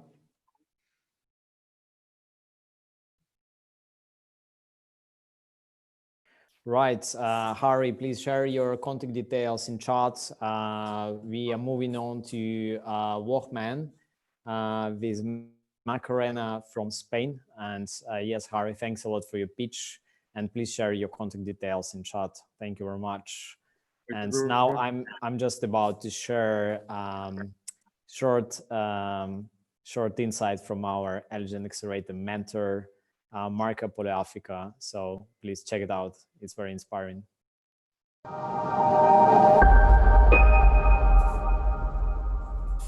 Hi there, hope you're all fine. Talking about investment pitching, I wanted to share some advice from my experience as pitch coach. Point number 1, run due diligence on your investors.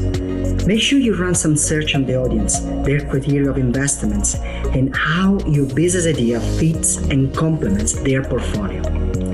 Point number 2, too many slides. Remember, you have to engage the audience, build a suitable story. Too many details will hardly capture the attention of the audience. And don't forget, some of them might not even have the same deep level of understanding and technical knowledge that you have about the topic you're presenting. Point number 3. Remember, a persuasive argument, at least in this contest, is not about what you know, but rather about what you can prove to others. Make sure to build a compelling story. A story able to touch the chords of the emotions, but also based on reliable and objective facts. Make sure to offer an irrefutable evidence to support each assumption along the way. And last but not least, 3 advices in 1. Practice, practice, and again practice.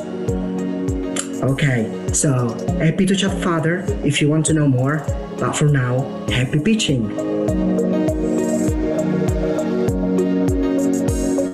Thank you very much, Mark, for your insight. It's very inspiring and great. Hi, Macarena.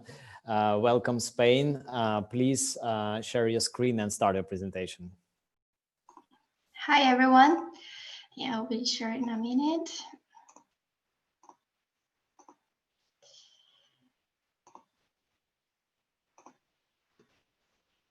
You can all see the presentation, okay. Yes. Well, hi, my name is Macarena. I'm from Uruguay, South America, and I'm living in Spain. I'm an architect, and you might be wondering why I'm presenting you a wellness startup. The reason why is because, above all, I'm a millennial. We are a generation that we are 25% of the global population, and we are looking for something else in life. We already learned from our parents' mistakes. We don't want to be just an architect, just doctors, just lawyers. We are looking for something else. We care about self-development. We care about helping each other. And we are also a generation that is facing many mental health problems. We are facing anxiety, depression. We are traveling around the world to trying to feel better. We are maybe on the best beach in Thailand, and we still struggle and we still feel bad. Maybe sometimes happens to you. So now traveling is not anymore just a way for us to feel better, but we also still need help. So the problems, to sum up, is like we have many apps, to share when we are happy, like Instagram, Facebook, but we don't have an app or a place. We don't feel part of a community when we need support. In the other hand, there are many millennials that are working in wellness that they don't have the chance to get clients, to attract clients, because of course they are yoga teachers, they are psychologists, they are nutritionists, but they don't know how to sell themselves. They don't know about marketing, and they are really small to hire a marketing company. Also, there is not any flexible tool to have personalized online sessions. What I mean for flexible is that there is many apps that we can register, and there is many subscription, but we always have to pay, we have to commit, and millennials, we want flexible things. Now we know what we want, but we don't know what will happen in the end of the year, or our jobs are changing so much. So we are not using too much the classical way of wellness. We are a bit more lazy, to say in some way, to go to visit as psychologists to their house. We're losing time, so we want things fast and flexible. So to contrast with this market research, I did some data. We did like 200 questionnaires online. Well, we realized that 95% of the people think that online sessions are going to be useful in the future, that 85% of the people, or a bit more, they recognize that they should change some habits. And of course, they will, like 60% or a bit more, they will do an online consultation. So the solution we are giving is to create a way to connect these millennials that are experts in wellness to the people that is needing it. So it's kind of Airbnb, but for a wellness market. The idea is to empower each other, and the best way is that with themselves. So we are going to bring access to every millennial in the world to have access to mental health and physical health by the help of other millennials. So let me show you the products. Now we have an MVP. It's a website. We started with the platform that is already working. And as I explained before, there is 2 ways to register. You can be curious and register to find a service, or you can register as an expert. And we have 3 main areas that are nutrition, mind, and body, because we believe the combination of the 3 of them are a good match. And also we think that by someone maybe is looking for a nutritionist, by being in the website, in this community, they can find also other things, and we help each other. So the idea is that people suggest between them, okay, maybe you should make this grow community. The business model, of course, is as Airbnb also, like we are retaining, holding 3 to 5% to the clients, and to the supplier a bit more. And with the time and good reviews, we are going to reduce this percentage. Also, this one is not ready yet, but we are planning to have an optional membership.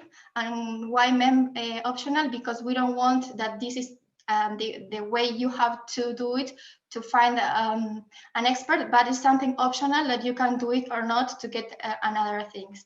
And the cost, of course, are marketing, IT expansion, and support service. Well, now I wanted to show these small graphics in the left above, because this is more or less the past 15 days to show that we are having real traction now. I mean, it's not too big, but we haven't done any marketing at all. So we are expecting to, once we fundraise money, we can achieve higher results, but keeping this growing. And yes, well, so where are we now? We have a small community in the social media where we have 853 followers. That is quite low for the amount of experts and clients we have involved, but we are growing slowly. And as you can see, this is a graphic from our website. We have many countries visits. So that's something that is really good for us because it validates this idea of that millennials, we are spread all over the world. And this is something that we want to be global and help each other no matter where we are. So where are we going? Of course, we are fundraising 150,000 so we can create better positioning on Facebook, Instagram, and Twitter. That is mainly where millennials are, to improve the user experience, create also more marketing, higher engagement and sense of community. To add this function that is video calls solution, the UC video, because now in the moment, the platform you can pay and they can chat, but they need to do the call by Zoom or any other tool. We found that UC video is specialized for healthcare, and we are trying to get a good solutions to put it on our website. In 6 months, we are expecting to have the app developed for iOS and Android.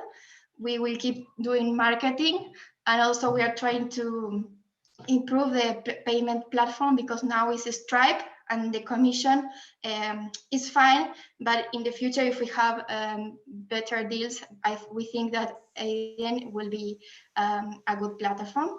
And of course, in maybe 1 year, we are trying to get artificial intelligence so people can have faster diagnostics and results.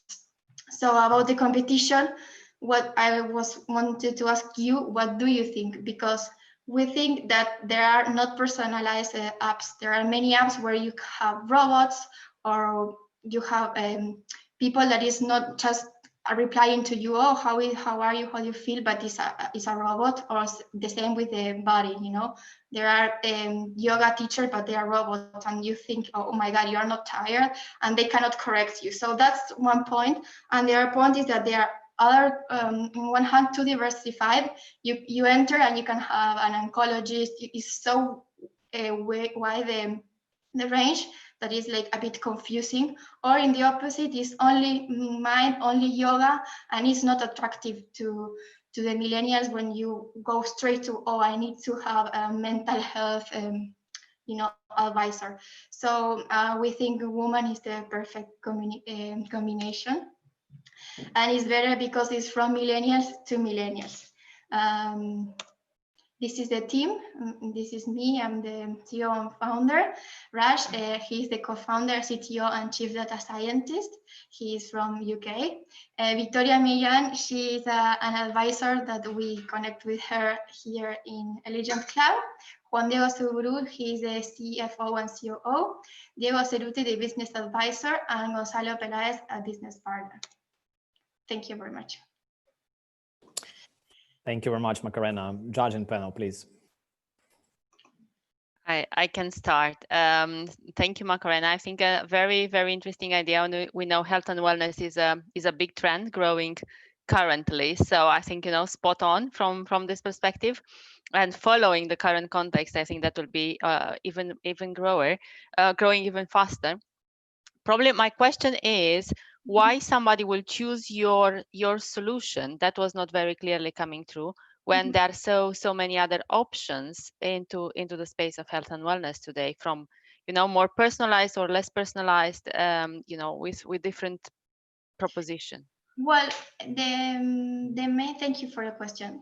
The main reason will be because it's flexible, because all these apps and many programs that there are, you have to buy a plan, or you need to commit to pay for an year, and millennials, we sometimes don't want that, and we don't know. And also that's linked with the flexibility.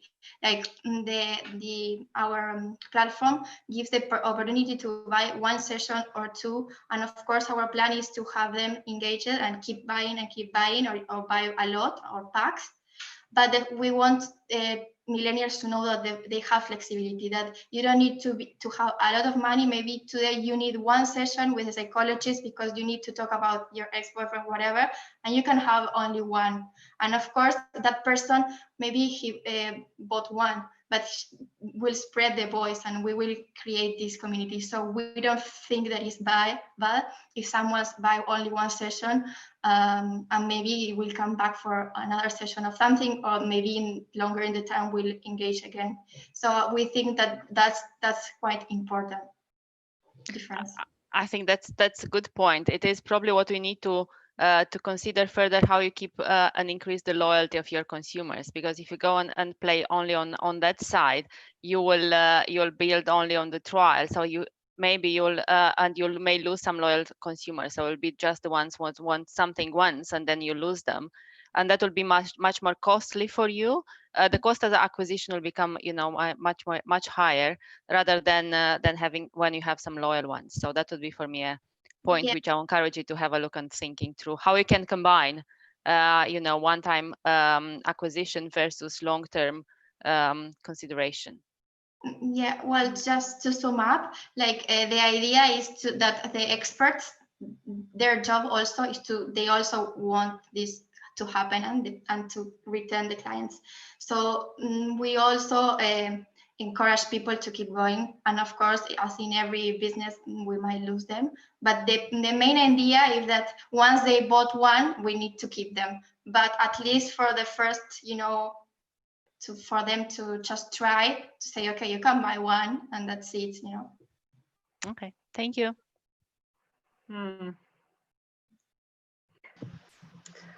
Hi, just a quick question on the experts. How are you validating that they're authentic and are experts? What sort of security have you got there? Because people are sharing personal information at could be a vulnerable time. So what are you doing to protect that?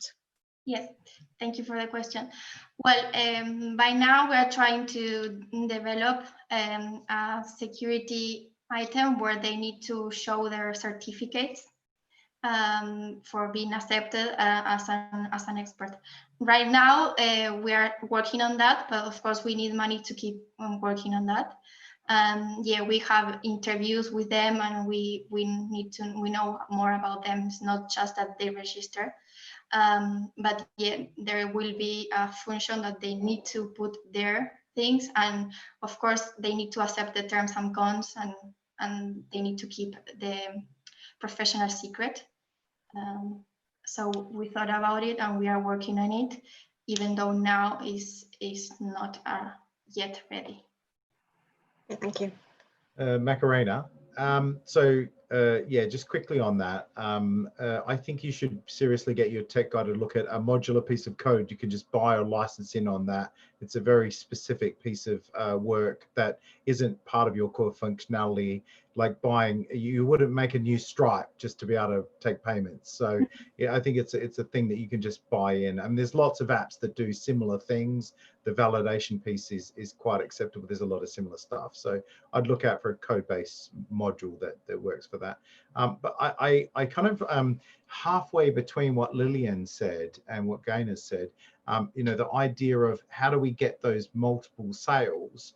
I think that what I could answer, if I could answer on your behalf to Lillian, is that I think that pros are encouraged by themselves, all by themselves, to sell. They do this as for a living, and I would say that if they're half good enough to be on the platform, they should be worth the money to encourage people to come back for repeat business. I mean, to support that, really, I would expect your tech to attract people back in through like a MarTech nurture program. That you should, but I presume that's on your tech roadmap at some point as well. Would it be? Sorry, I don't know if it was just me, but I lost you for a while now. Sorry, so my question was, I presume that you have, to underpin the kind of nurture and retention program, you have a bit of MarTech being developed to be able to support that and nurture people back in. Yes, we are working on that. But yeah, we have it like it's our first goal, because otherwise we need them like always constant, and then to keep growing with new ones. But they are the main main trend to keep. All right, thank you. Hi, Macarena. Stefan here. I wasn't so sure, why are you not targeting 50% of the population? Well, that's the question. Okay. Thank you. Yes. Why are we saying that it's for women and not for men? Are men not having anxiety? I trust No, me, we do. It's for both. But I know that the world is a bit confusing, so I will explain it. Because in the world, woman is included, woman and men. So this H in the middle means human. So I want this woman to be another level of human people that is trying to self-develop, and it's not men and not woman, it's woman, a new concept that involves both and is for self-development. So the platform is for both, even though if we look. Sorry, that wasn't clear to I know I'm having a lot of issues with everyone. It's like, why it's so similar to woman? But I thought that was like also this game with the name was also something that would be make people remember it, because for example in South America or Spain, when Facebook just arrived, was like Facebook. We didn't even knew what Facebook means, Facebook. So I keep the name even though some people don't like it. Can I reflect on that, what Stepan mentioned? I think that maybe you should consider to change the name to broaden the perspective. It doesn't stick, even for me as a kind of female. I also think that you maybe shouldn't label it, only for millennials, because I may not tick the box, but I find myself very often on the wavelength with millennials. And I just don't think that any boxing or labeling is going to help you. So widen your options, open up to the world of opportunities to everyone, potentially, even if you narrow down that, yes, maybe you would want the millennials to be the key primary service offers, experts, as you call them, or whatever, but to just allow anybody to tap into, like that wavelength. So yeah, just my little 2 cents. Thank you for that. I've got 2 cents as well, if you don't mind. I'm sorry for dominating the conversation, but to be honest, as much as I love what Stepan says, there's nothing wrong with focus it as well. Victoria's Secret, everybody in, or 99.9% of the makeup industry, hair industry, nothing wrong with women. They spend plenty of money, and if you can get your market right, there's nothing wrong with that. I do think it needs a rebrand, but a little bit more focused, but there's nothing wrong with looking after just one segment and being really focused. There's nothing wrong with that at all. So pick your market and just go for it, and tell everybody to get lost, and I'm going to do what I want. Thank you. Yes, to be honest, now 70% of the customers are women. So yeah, but I know you're naturally going to attract more women, but it's just maybe no use to label. You know what I mean? And regarding to the millennial things, I think that's our difference, that we want it to be from millennials to millennials because we want it to be peer-to-peer. We want people, millennials, to find in this platform like a friend, like what is doing Facebook, LinkedIn, Instagram. They are connecting people. So we want to connect people in the same level, and also for wellness. And for example, if you want to have a therapy with a 55 years old person, of course, is totally fine, and maybe they even have more experience, but you will have to explain much more things that if you talk with a millennial that is straight away the same level or living the same things. That's in one part, and in one hand. In the other hand, that 6 months ago when I started this, not everyone was using Zoom on all these video things. for many people it was like, what, like you're gonna do online sessions. Now after the coronavirus is completely validated that everyone has Zoom, even a 50-year-old, 60 years old, 70-year-old person. They use Zoom really natural. Even now we are doing a call and they FaceTime you, you know. But before, when I just started, no. So I was like, millennials, we are used to it, and we buy online, we do online, and at least for the first 5 years, of course, then will be coming the other generations, X, but now I think millennials are the big gap in the market, because we are really talented and we are not having the enough possibilities. Thank you very much, everyone. Due to our time pressure, we have to move on. And what's happening now, we ask our judge panel to vote for the favorite startup and the best pitch they saw today. And also we ask all the attendees to vote for the best pitch via the link I sent in the chat. So we have two options. If you're not part of the judge panel, please go to the link. If you're part of judge panel, please send us the private message for your favorite startup. And in the meantime, while you voting, we have just some kind of the periods where we can spend a bit of time. I would like also just to remind one more time our partners today, and during all our work in Accelerator program, HALT Founders Lab. It's amazing program in International HALT Business School, London. As I said, extremely pleased with your internal work and your dedication and execution. Basing our partners, represented by Ilya Velder today, and Evada, ticketing platform, helping and supporting us with promotion and marketing activities, and Input program in Hungary, where we collaborate and supporting local entrepreneurs and bringing them to our international ecosystem. So thank you very much to our partners. And now, in the meantime, right after we get results just in a few minutes, we will have elevator pitch for those entrepreneurs who wants to pitch own startup idea and present it to the audience. So right, just in a few minutes, we will make it happen for you. So please stay with us. And before that, I would like to connect with Liliana one more time and ask her maybe if you can reference advice to those entrepreneurs who struggled today, or maybe they just about to start building a tech startup in these unpredictable times, what they should focus on, how to come through these challenges, and what can be the good starting plan. Hi. No, thank you. Thank you, Slava. First of all, congratulations, everyone. I think absolutely amazing and brilliant.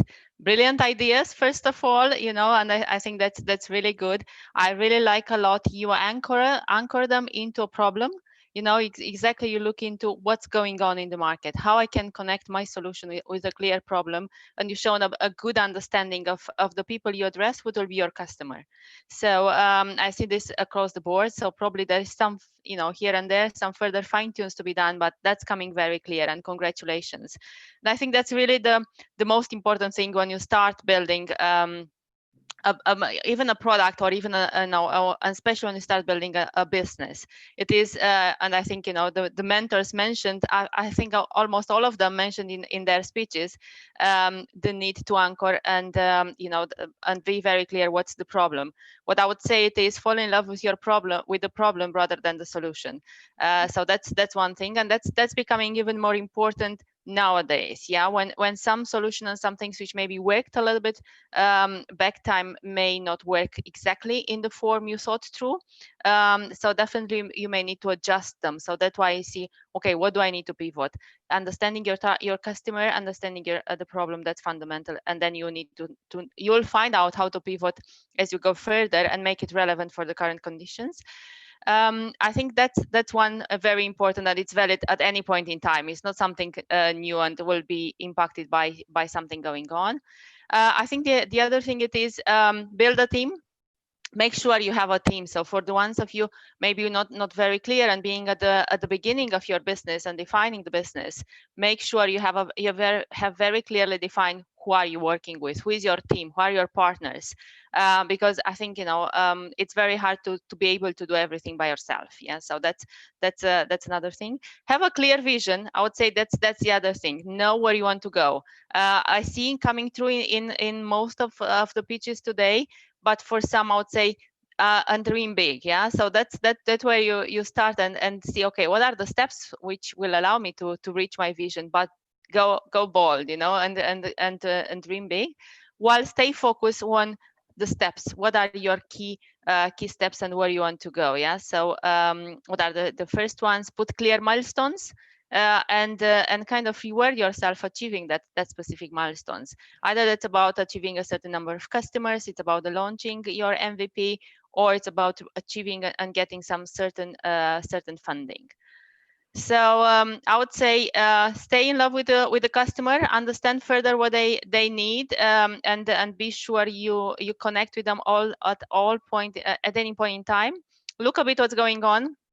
What are the new trends emerging now? And I think there's no better time to come with ideas and come with new with innovations and new business ideas than when they're coming in the crisis time. Yeah, so I think the most sustainable and kind of really strong one had been emerged through a crisis period, after a crisis period. So I would say good luck, everyone. Super proud to have two businesses, representing Health Funders Lab. So basically Sal and Kaval. So I think two brilliant businesses, very, very good and very strong, and super happy to have them. And again, Slava, congratulations for the event. Absolutely, excellent organized, very insightful, and with such brilliant people around. So congratulations. And very happy to partner with Eligent Club. And thank you, everyone, I think, for all you built. And I learned a lot from everyone today. Thank you. Thank you very much, Liliana. And now I would ask Ilya Velder, partner of Bessinghall Partners, just to contribute to our discussion. And maybe from investment perspective, if you can give advice how early stage startup founders can pitch successfully and get fundraised in those unpredictable or maybe challenging times, or maybe it's a good time. Please, if you can share your opinion.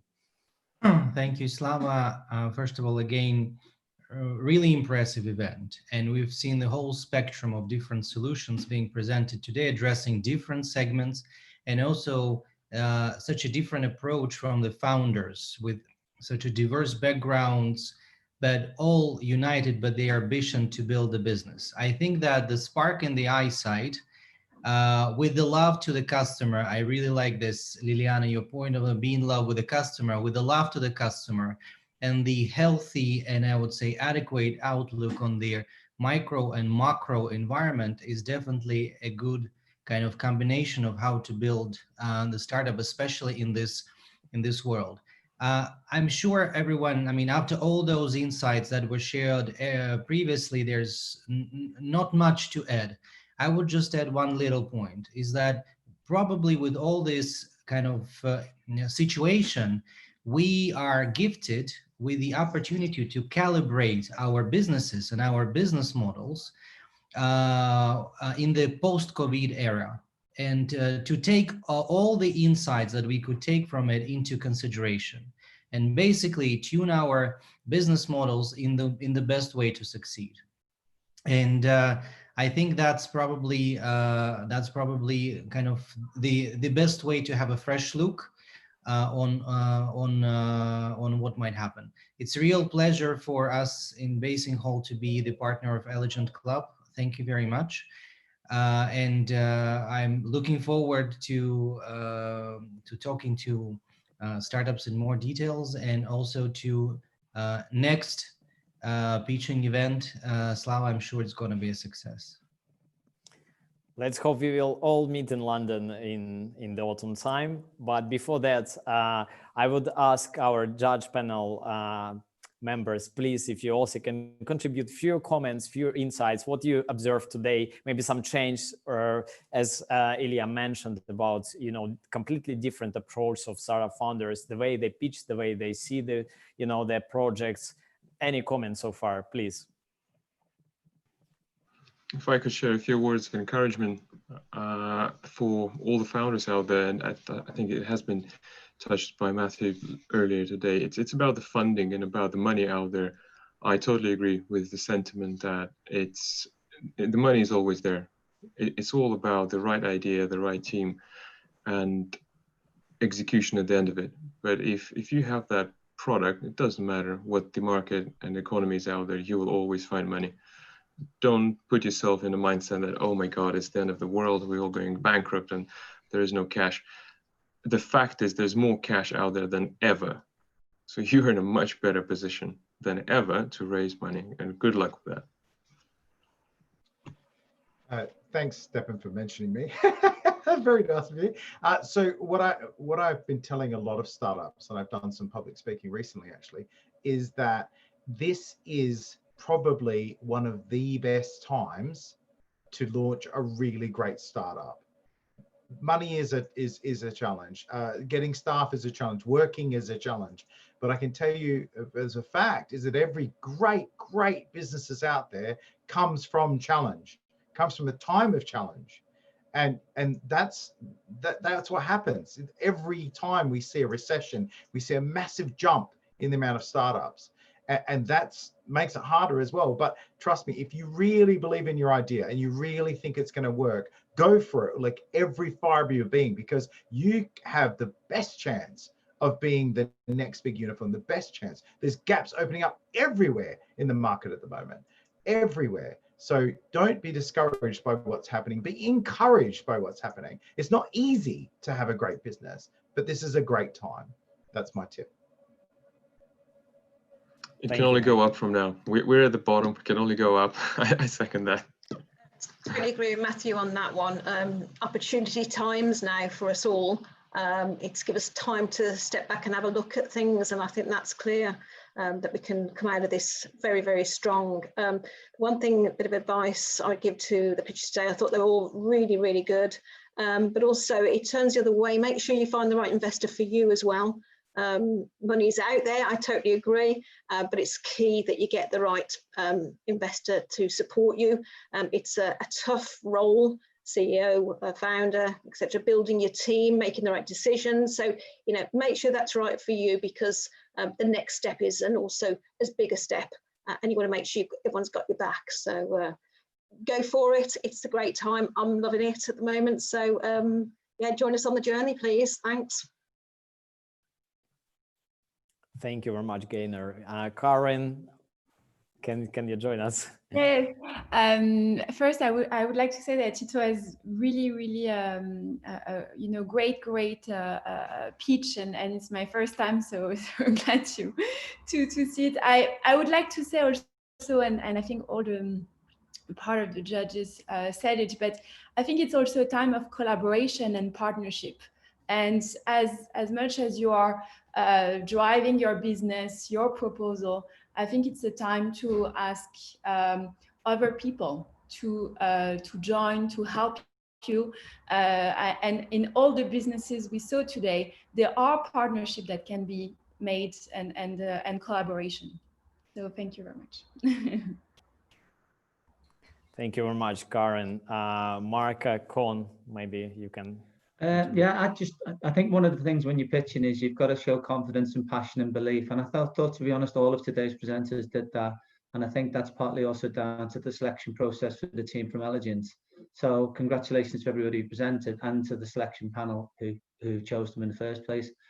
I think one of the things that I would say, though, is some of the presentations lacked some clarity on what the ask was going to deliver for the investor.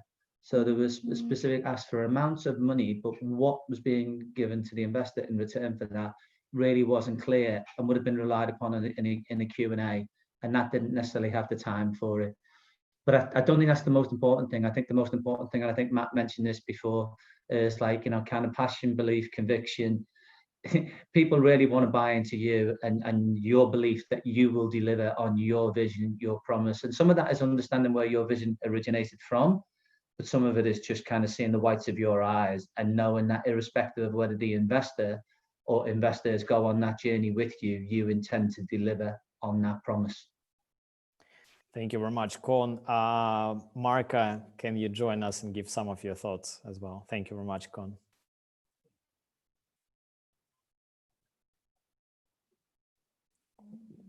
Well, Marka? I Slava, I'm sorry. Yes, no problem. And probably most of all has been said in this couple of minutes. It was a very interesting event, and I think there was a lot of great pitches today. And yes, they have what it takes to pitch to investors, and not only to investors, because I think when we are pitching to investors, but also to our potential customers. What I would say probably is that in some of them probably should add a more direct message in a more simple way. Okay, I'm a fan of short and direct pitches, okay, with insights that are clear to everyone. And I usually say that we should pitch as we should do to explain or to show a business to anyone, okay, like if we are talking to a 5-year-old child, okay.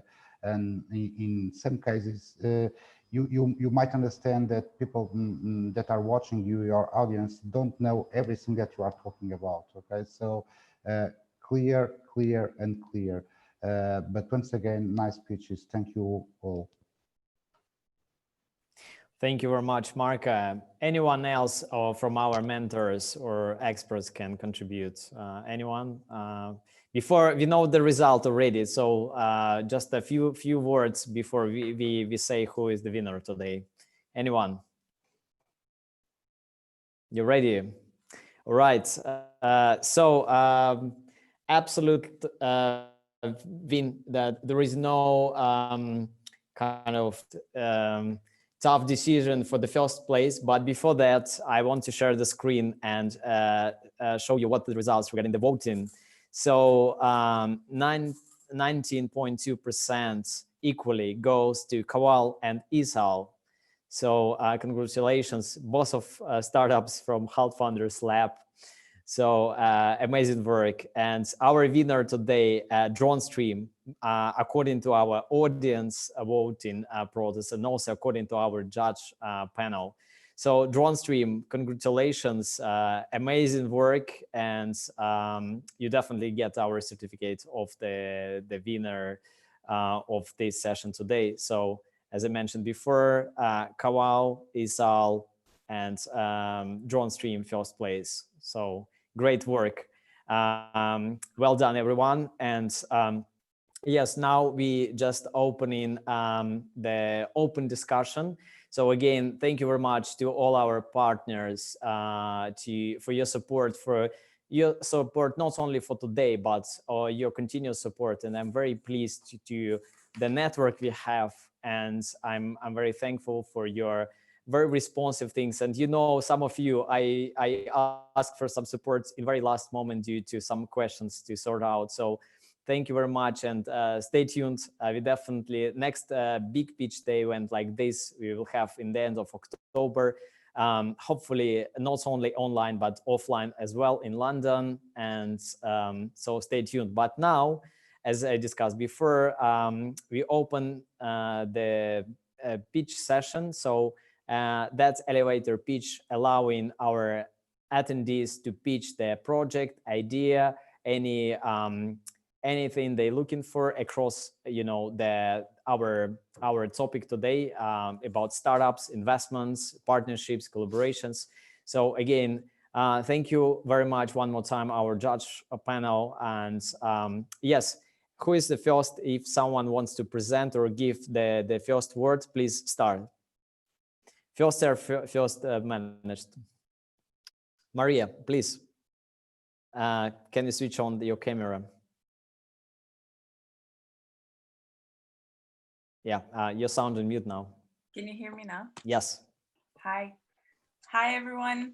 My name is Maria. I came up with a startup idea for a fashion brand, Vertep, which means a portable theater from very old Ukrainian word. And in 2018 and 16, I was part of graduate entrepreneur scheme from University of Westminster with this idea. And the unique selling point for my garments was that I created creative patterns for every piece, which were reversible. And every time you would dress or put on a dress or a coat, depending which way you would put it on, it will change the print and the size of the garment as well. So within a year, I created a panel of products that that were in this concept, and I know the process of manufacture and fabrication. I have seamstresses. What I'm looking for is business partners and investors right now to hit it off. And if you have any questions or would like to get in touch with me, I will write down my email address. Thank you. Thank you very much, Maria. Yeah, so if anyone interested, please share your contact details, your LinkedIn profile or your social media. Who is next? Please use this time to network with these amazing people we have here. Who wants to pitch? Yeah, anyone? Maybe I can ask for Kevin to join us in the meantime and just reflect your feedback. Kevin also attended our previous pitch day in London in Regent Street Cinema. So please, Kevin, how things changed so far? What am I noticing? Well, I'm picking up on what Matt was saying, that, yeah, it was the world looked very different when we met. When was it? In November, I think, or December. And now, even in this COVID world, there are still opportunities. As I was talking about in the disruption piece, there are many more opportunities, diverse, different opportunities, and it's those that our businesses and our founders here in the communities should reach into. And that there is money. There are investments that want to be made, and out of recession come some of the biggest businesses that we've seen, one after another, recession after another. So yeah, just great to see such incredible businesses. I'm really excited for what I've been seeing today. And also, if I can ask Sharon to join us. Sharon, if you're here, also if you can join the discussion after you saw these pitches, and you definitely saw startups beforehand, but maybe also can reflect what the change and transition you see or observe so far. Maybe again, as Kevin discussed, that we live in the different world today. So. Yeah. Hi. Can you hear, see me and hear me? Yes. Okay, great. I wasn't sure if it was. Yes, in terms of where the startups from the previous pitch to now, is that your question? Yes, or just your impression before the pitch session and after. Oh, and after the pitch session, yeah. I mean, I think one thing is, first of all, fantastic job from everybody that was involved, and having worked with some of them prior to this. And I think the passion that comes across from each of them is very, very clear, and their understanding of their markets. And that's something that I always stress immensely. And I go back to just how people are trying to react and how bigger businesses are. And I think in the past with startups, whether or not you would have necessarily seen some of the strategic partners of someone that you would have even thought of or approached, whereas I'm kind of looking at this as quite an opportunity for them to almost position themselves like another business unit or another add-on that company couldn't do for themselves. But you've got some excellent ideas in here, that all that R&D that's gone in, all the technology, everything that's already there, that's almost like a plug and play system, for want of a better expression. to some of the bigger global brands, that certainly from my background as well, that's where I'm thinking, and the other the people that I've been speaking to since lockdown. So they don't want to start from scratch, but I think there's a lot of opportunity to start looking at collaborations, definitely.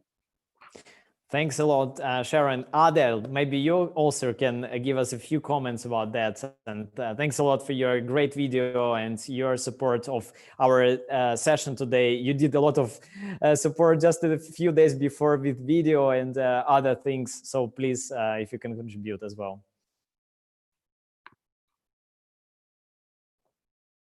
There we go. Yep. Sure, Slava. I just realized I'm wearing the same shirt than I did in the video. So I haven't been wearing this for 2 days, by the way. Yeah, so I think, you know, there's first of all, a fantastic job by all the startup pitches today. And again, I can probably reiterate what everyone said, because it was really the passion and the commitment has really shone through.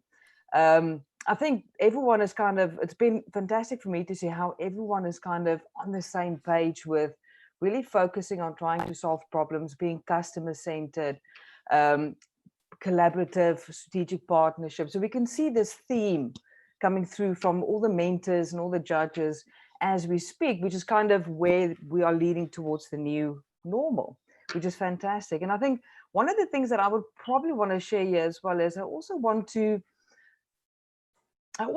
sort of advise a lot of, especially not the pitches we had today, but more so some of the pitches we had earlier, just the sort of informal ones, is also to make sure that you can start generating revenue by getting some early adopters and start selling your product.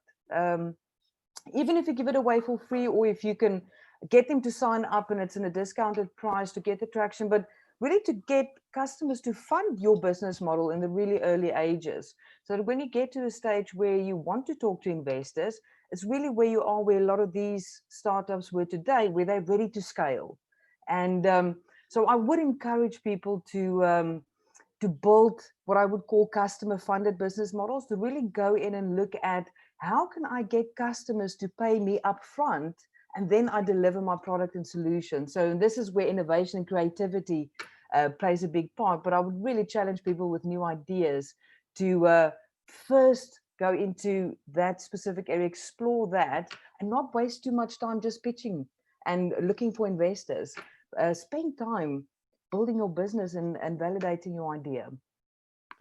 Thanks a lot, Adele. And we also have Joaquin, or please correct if I didn't spell your name correctly.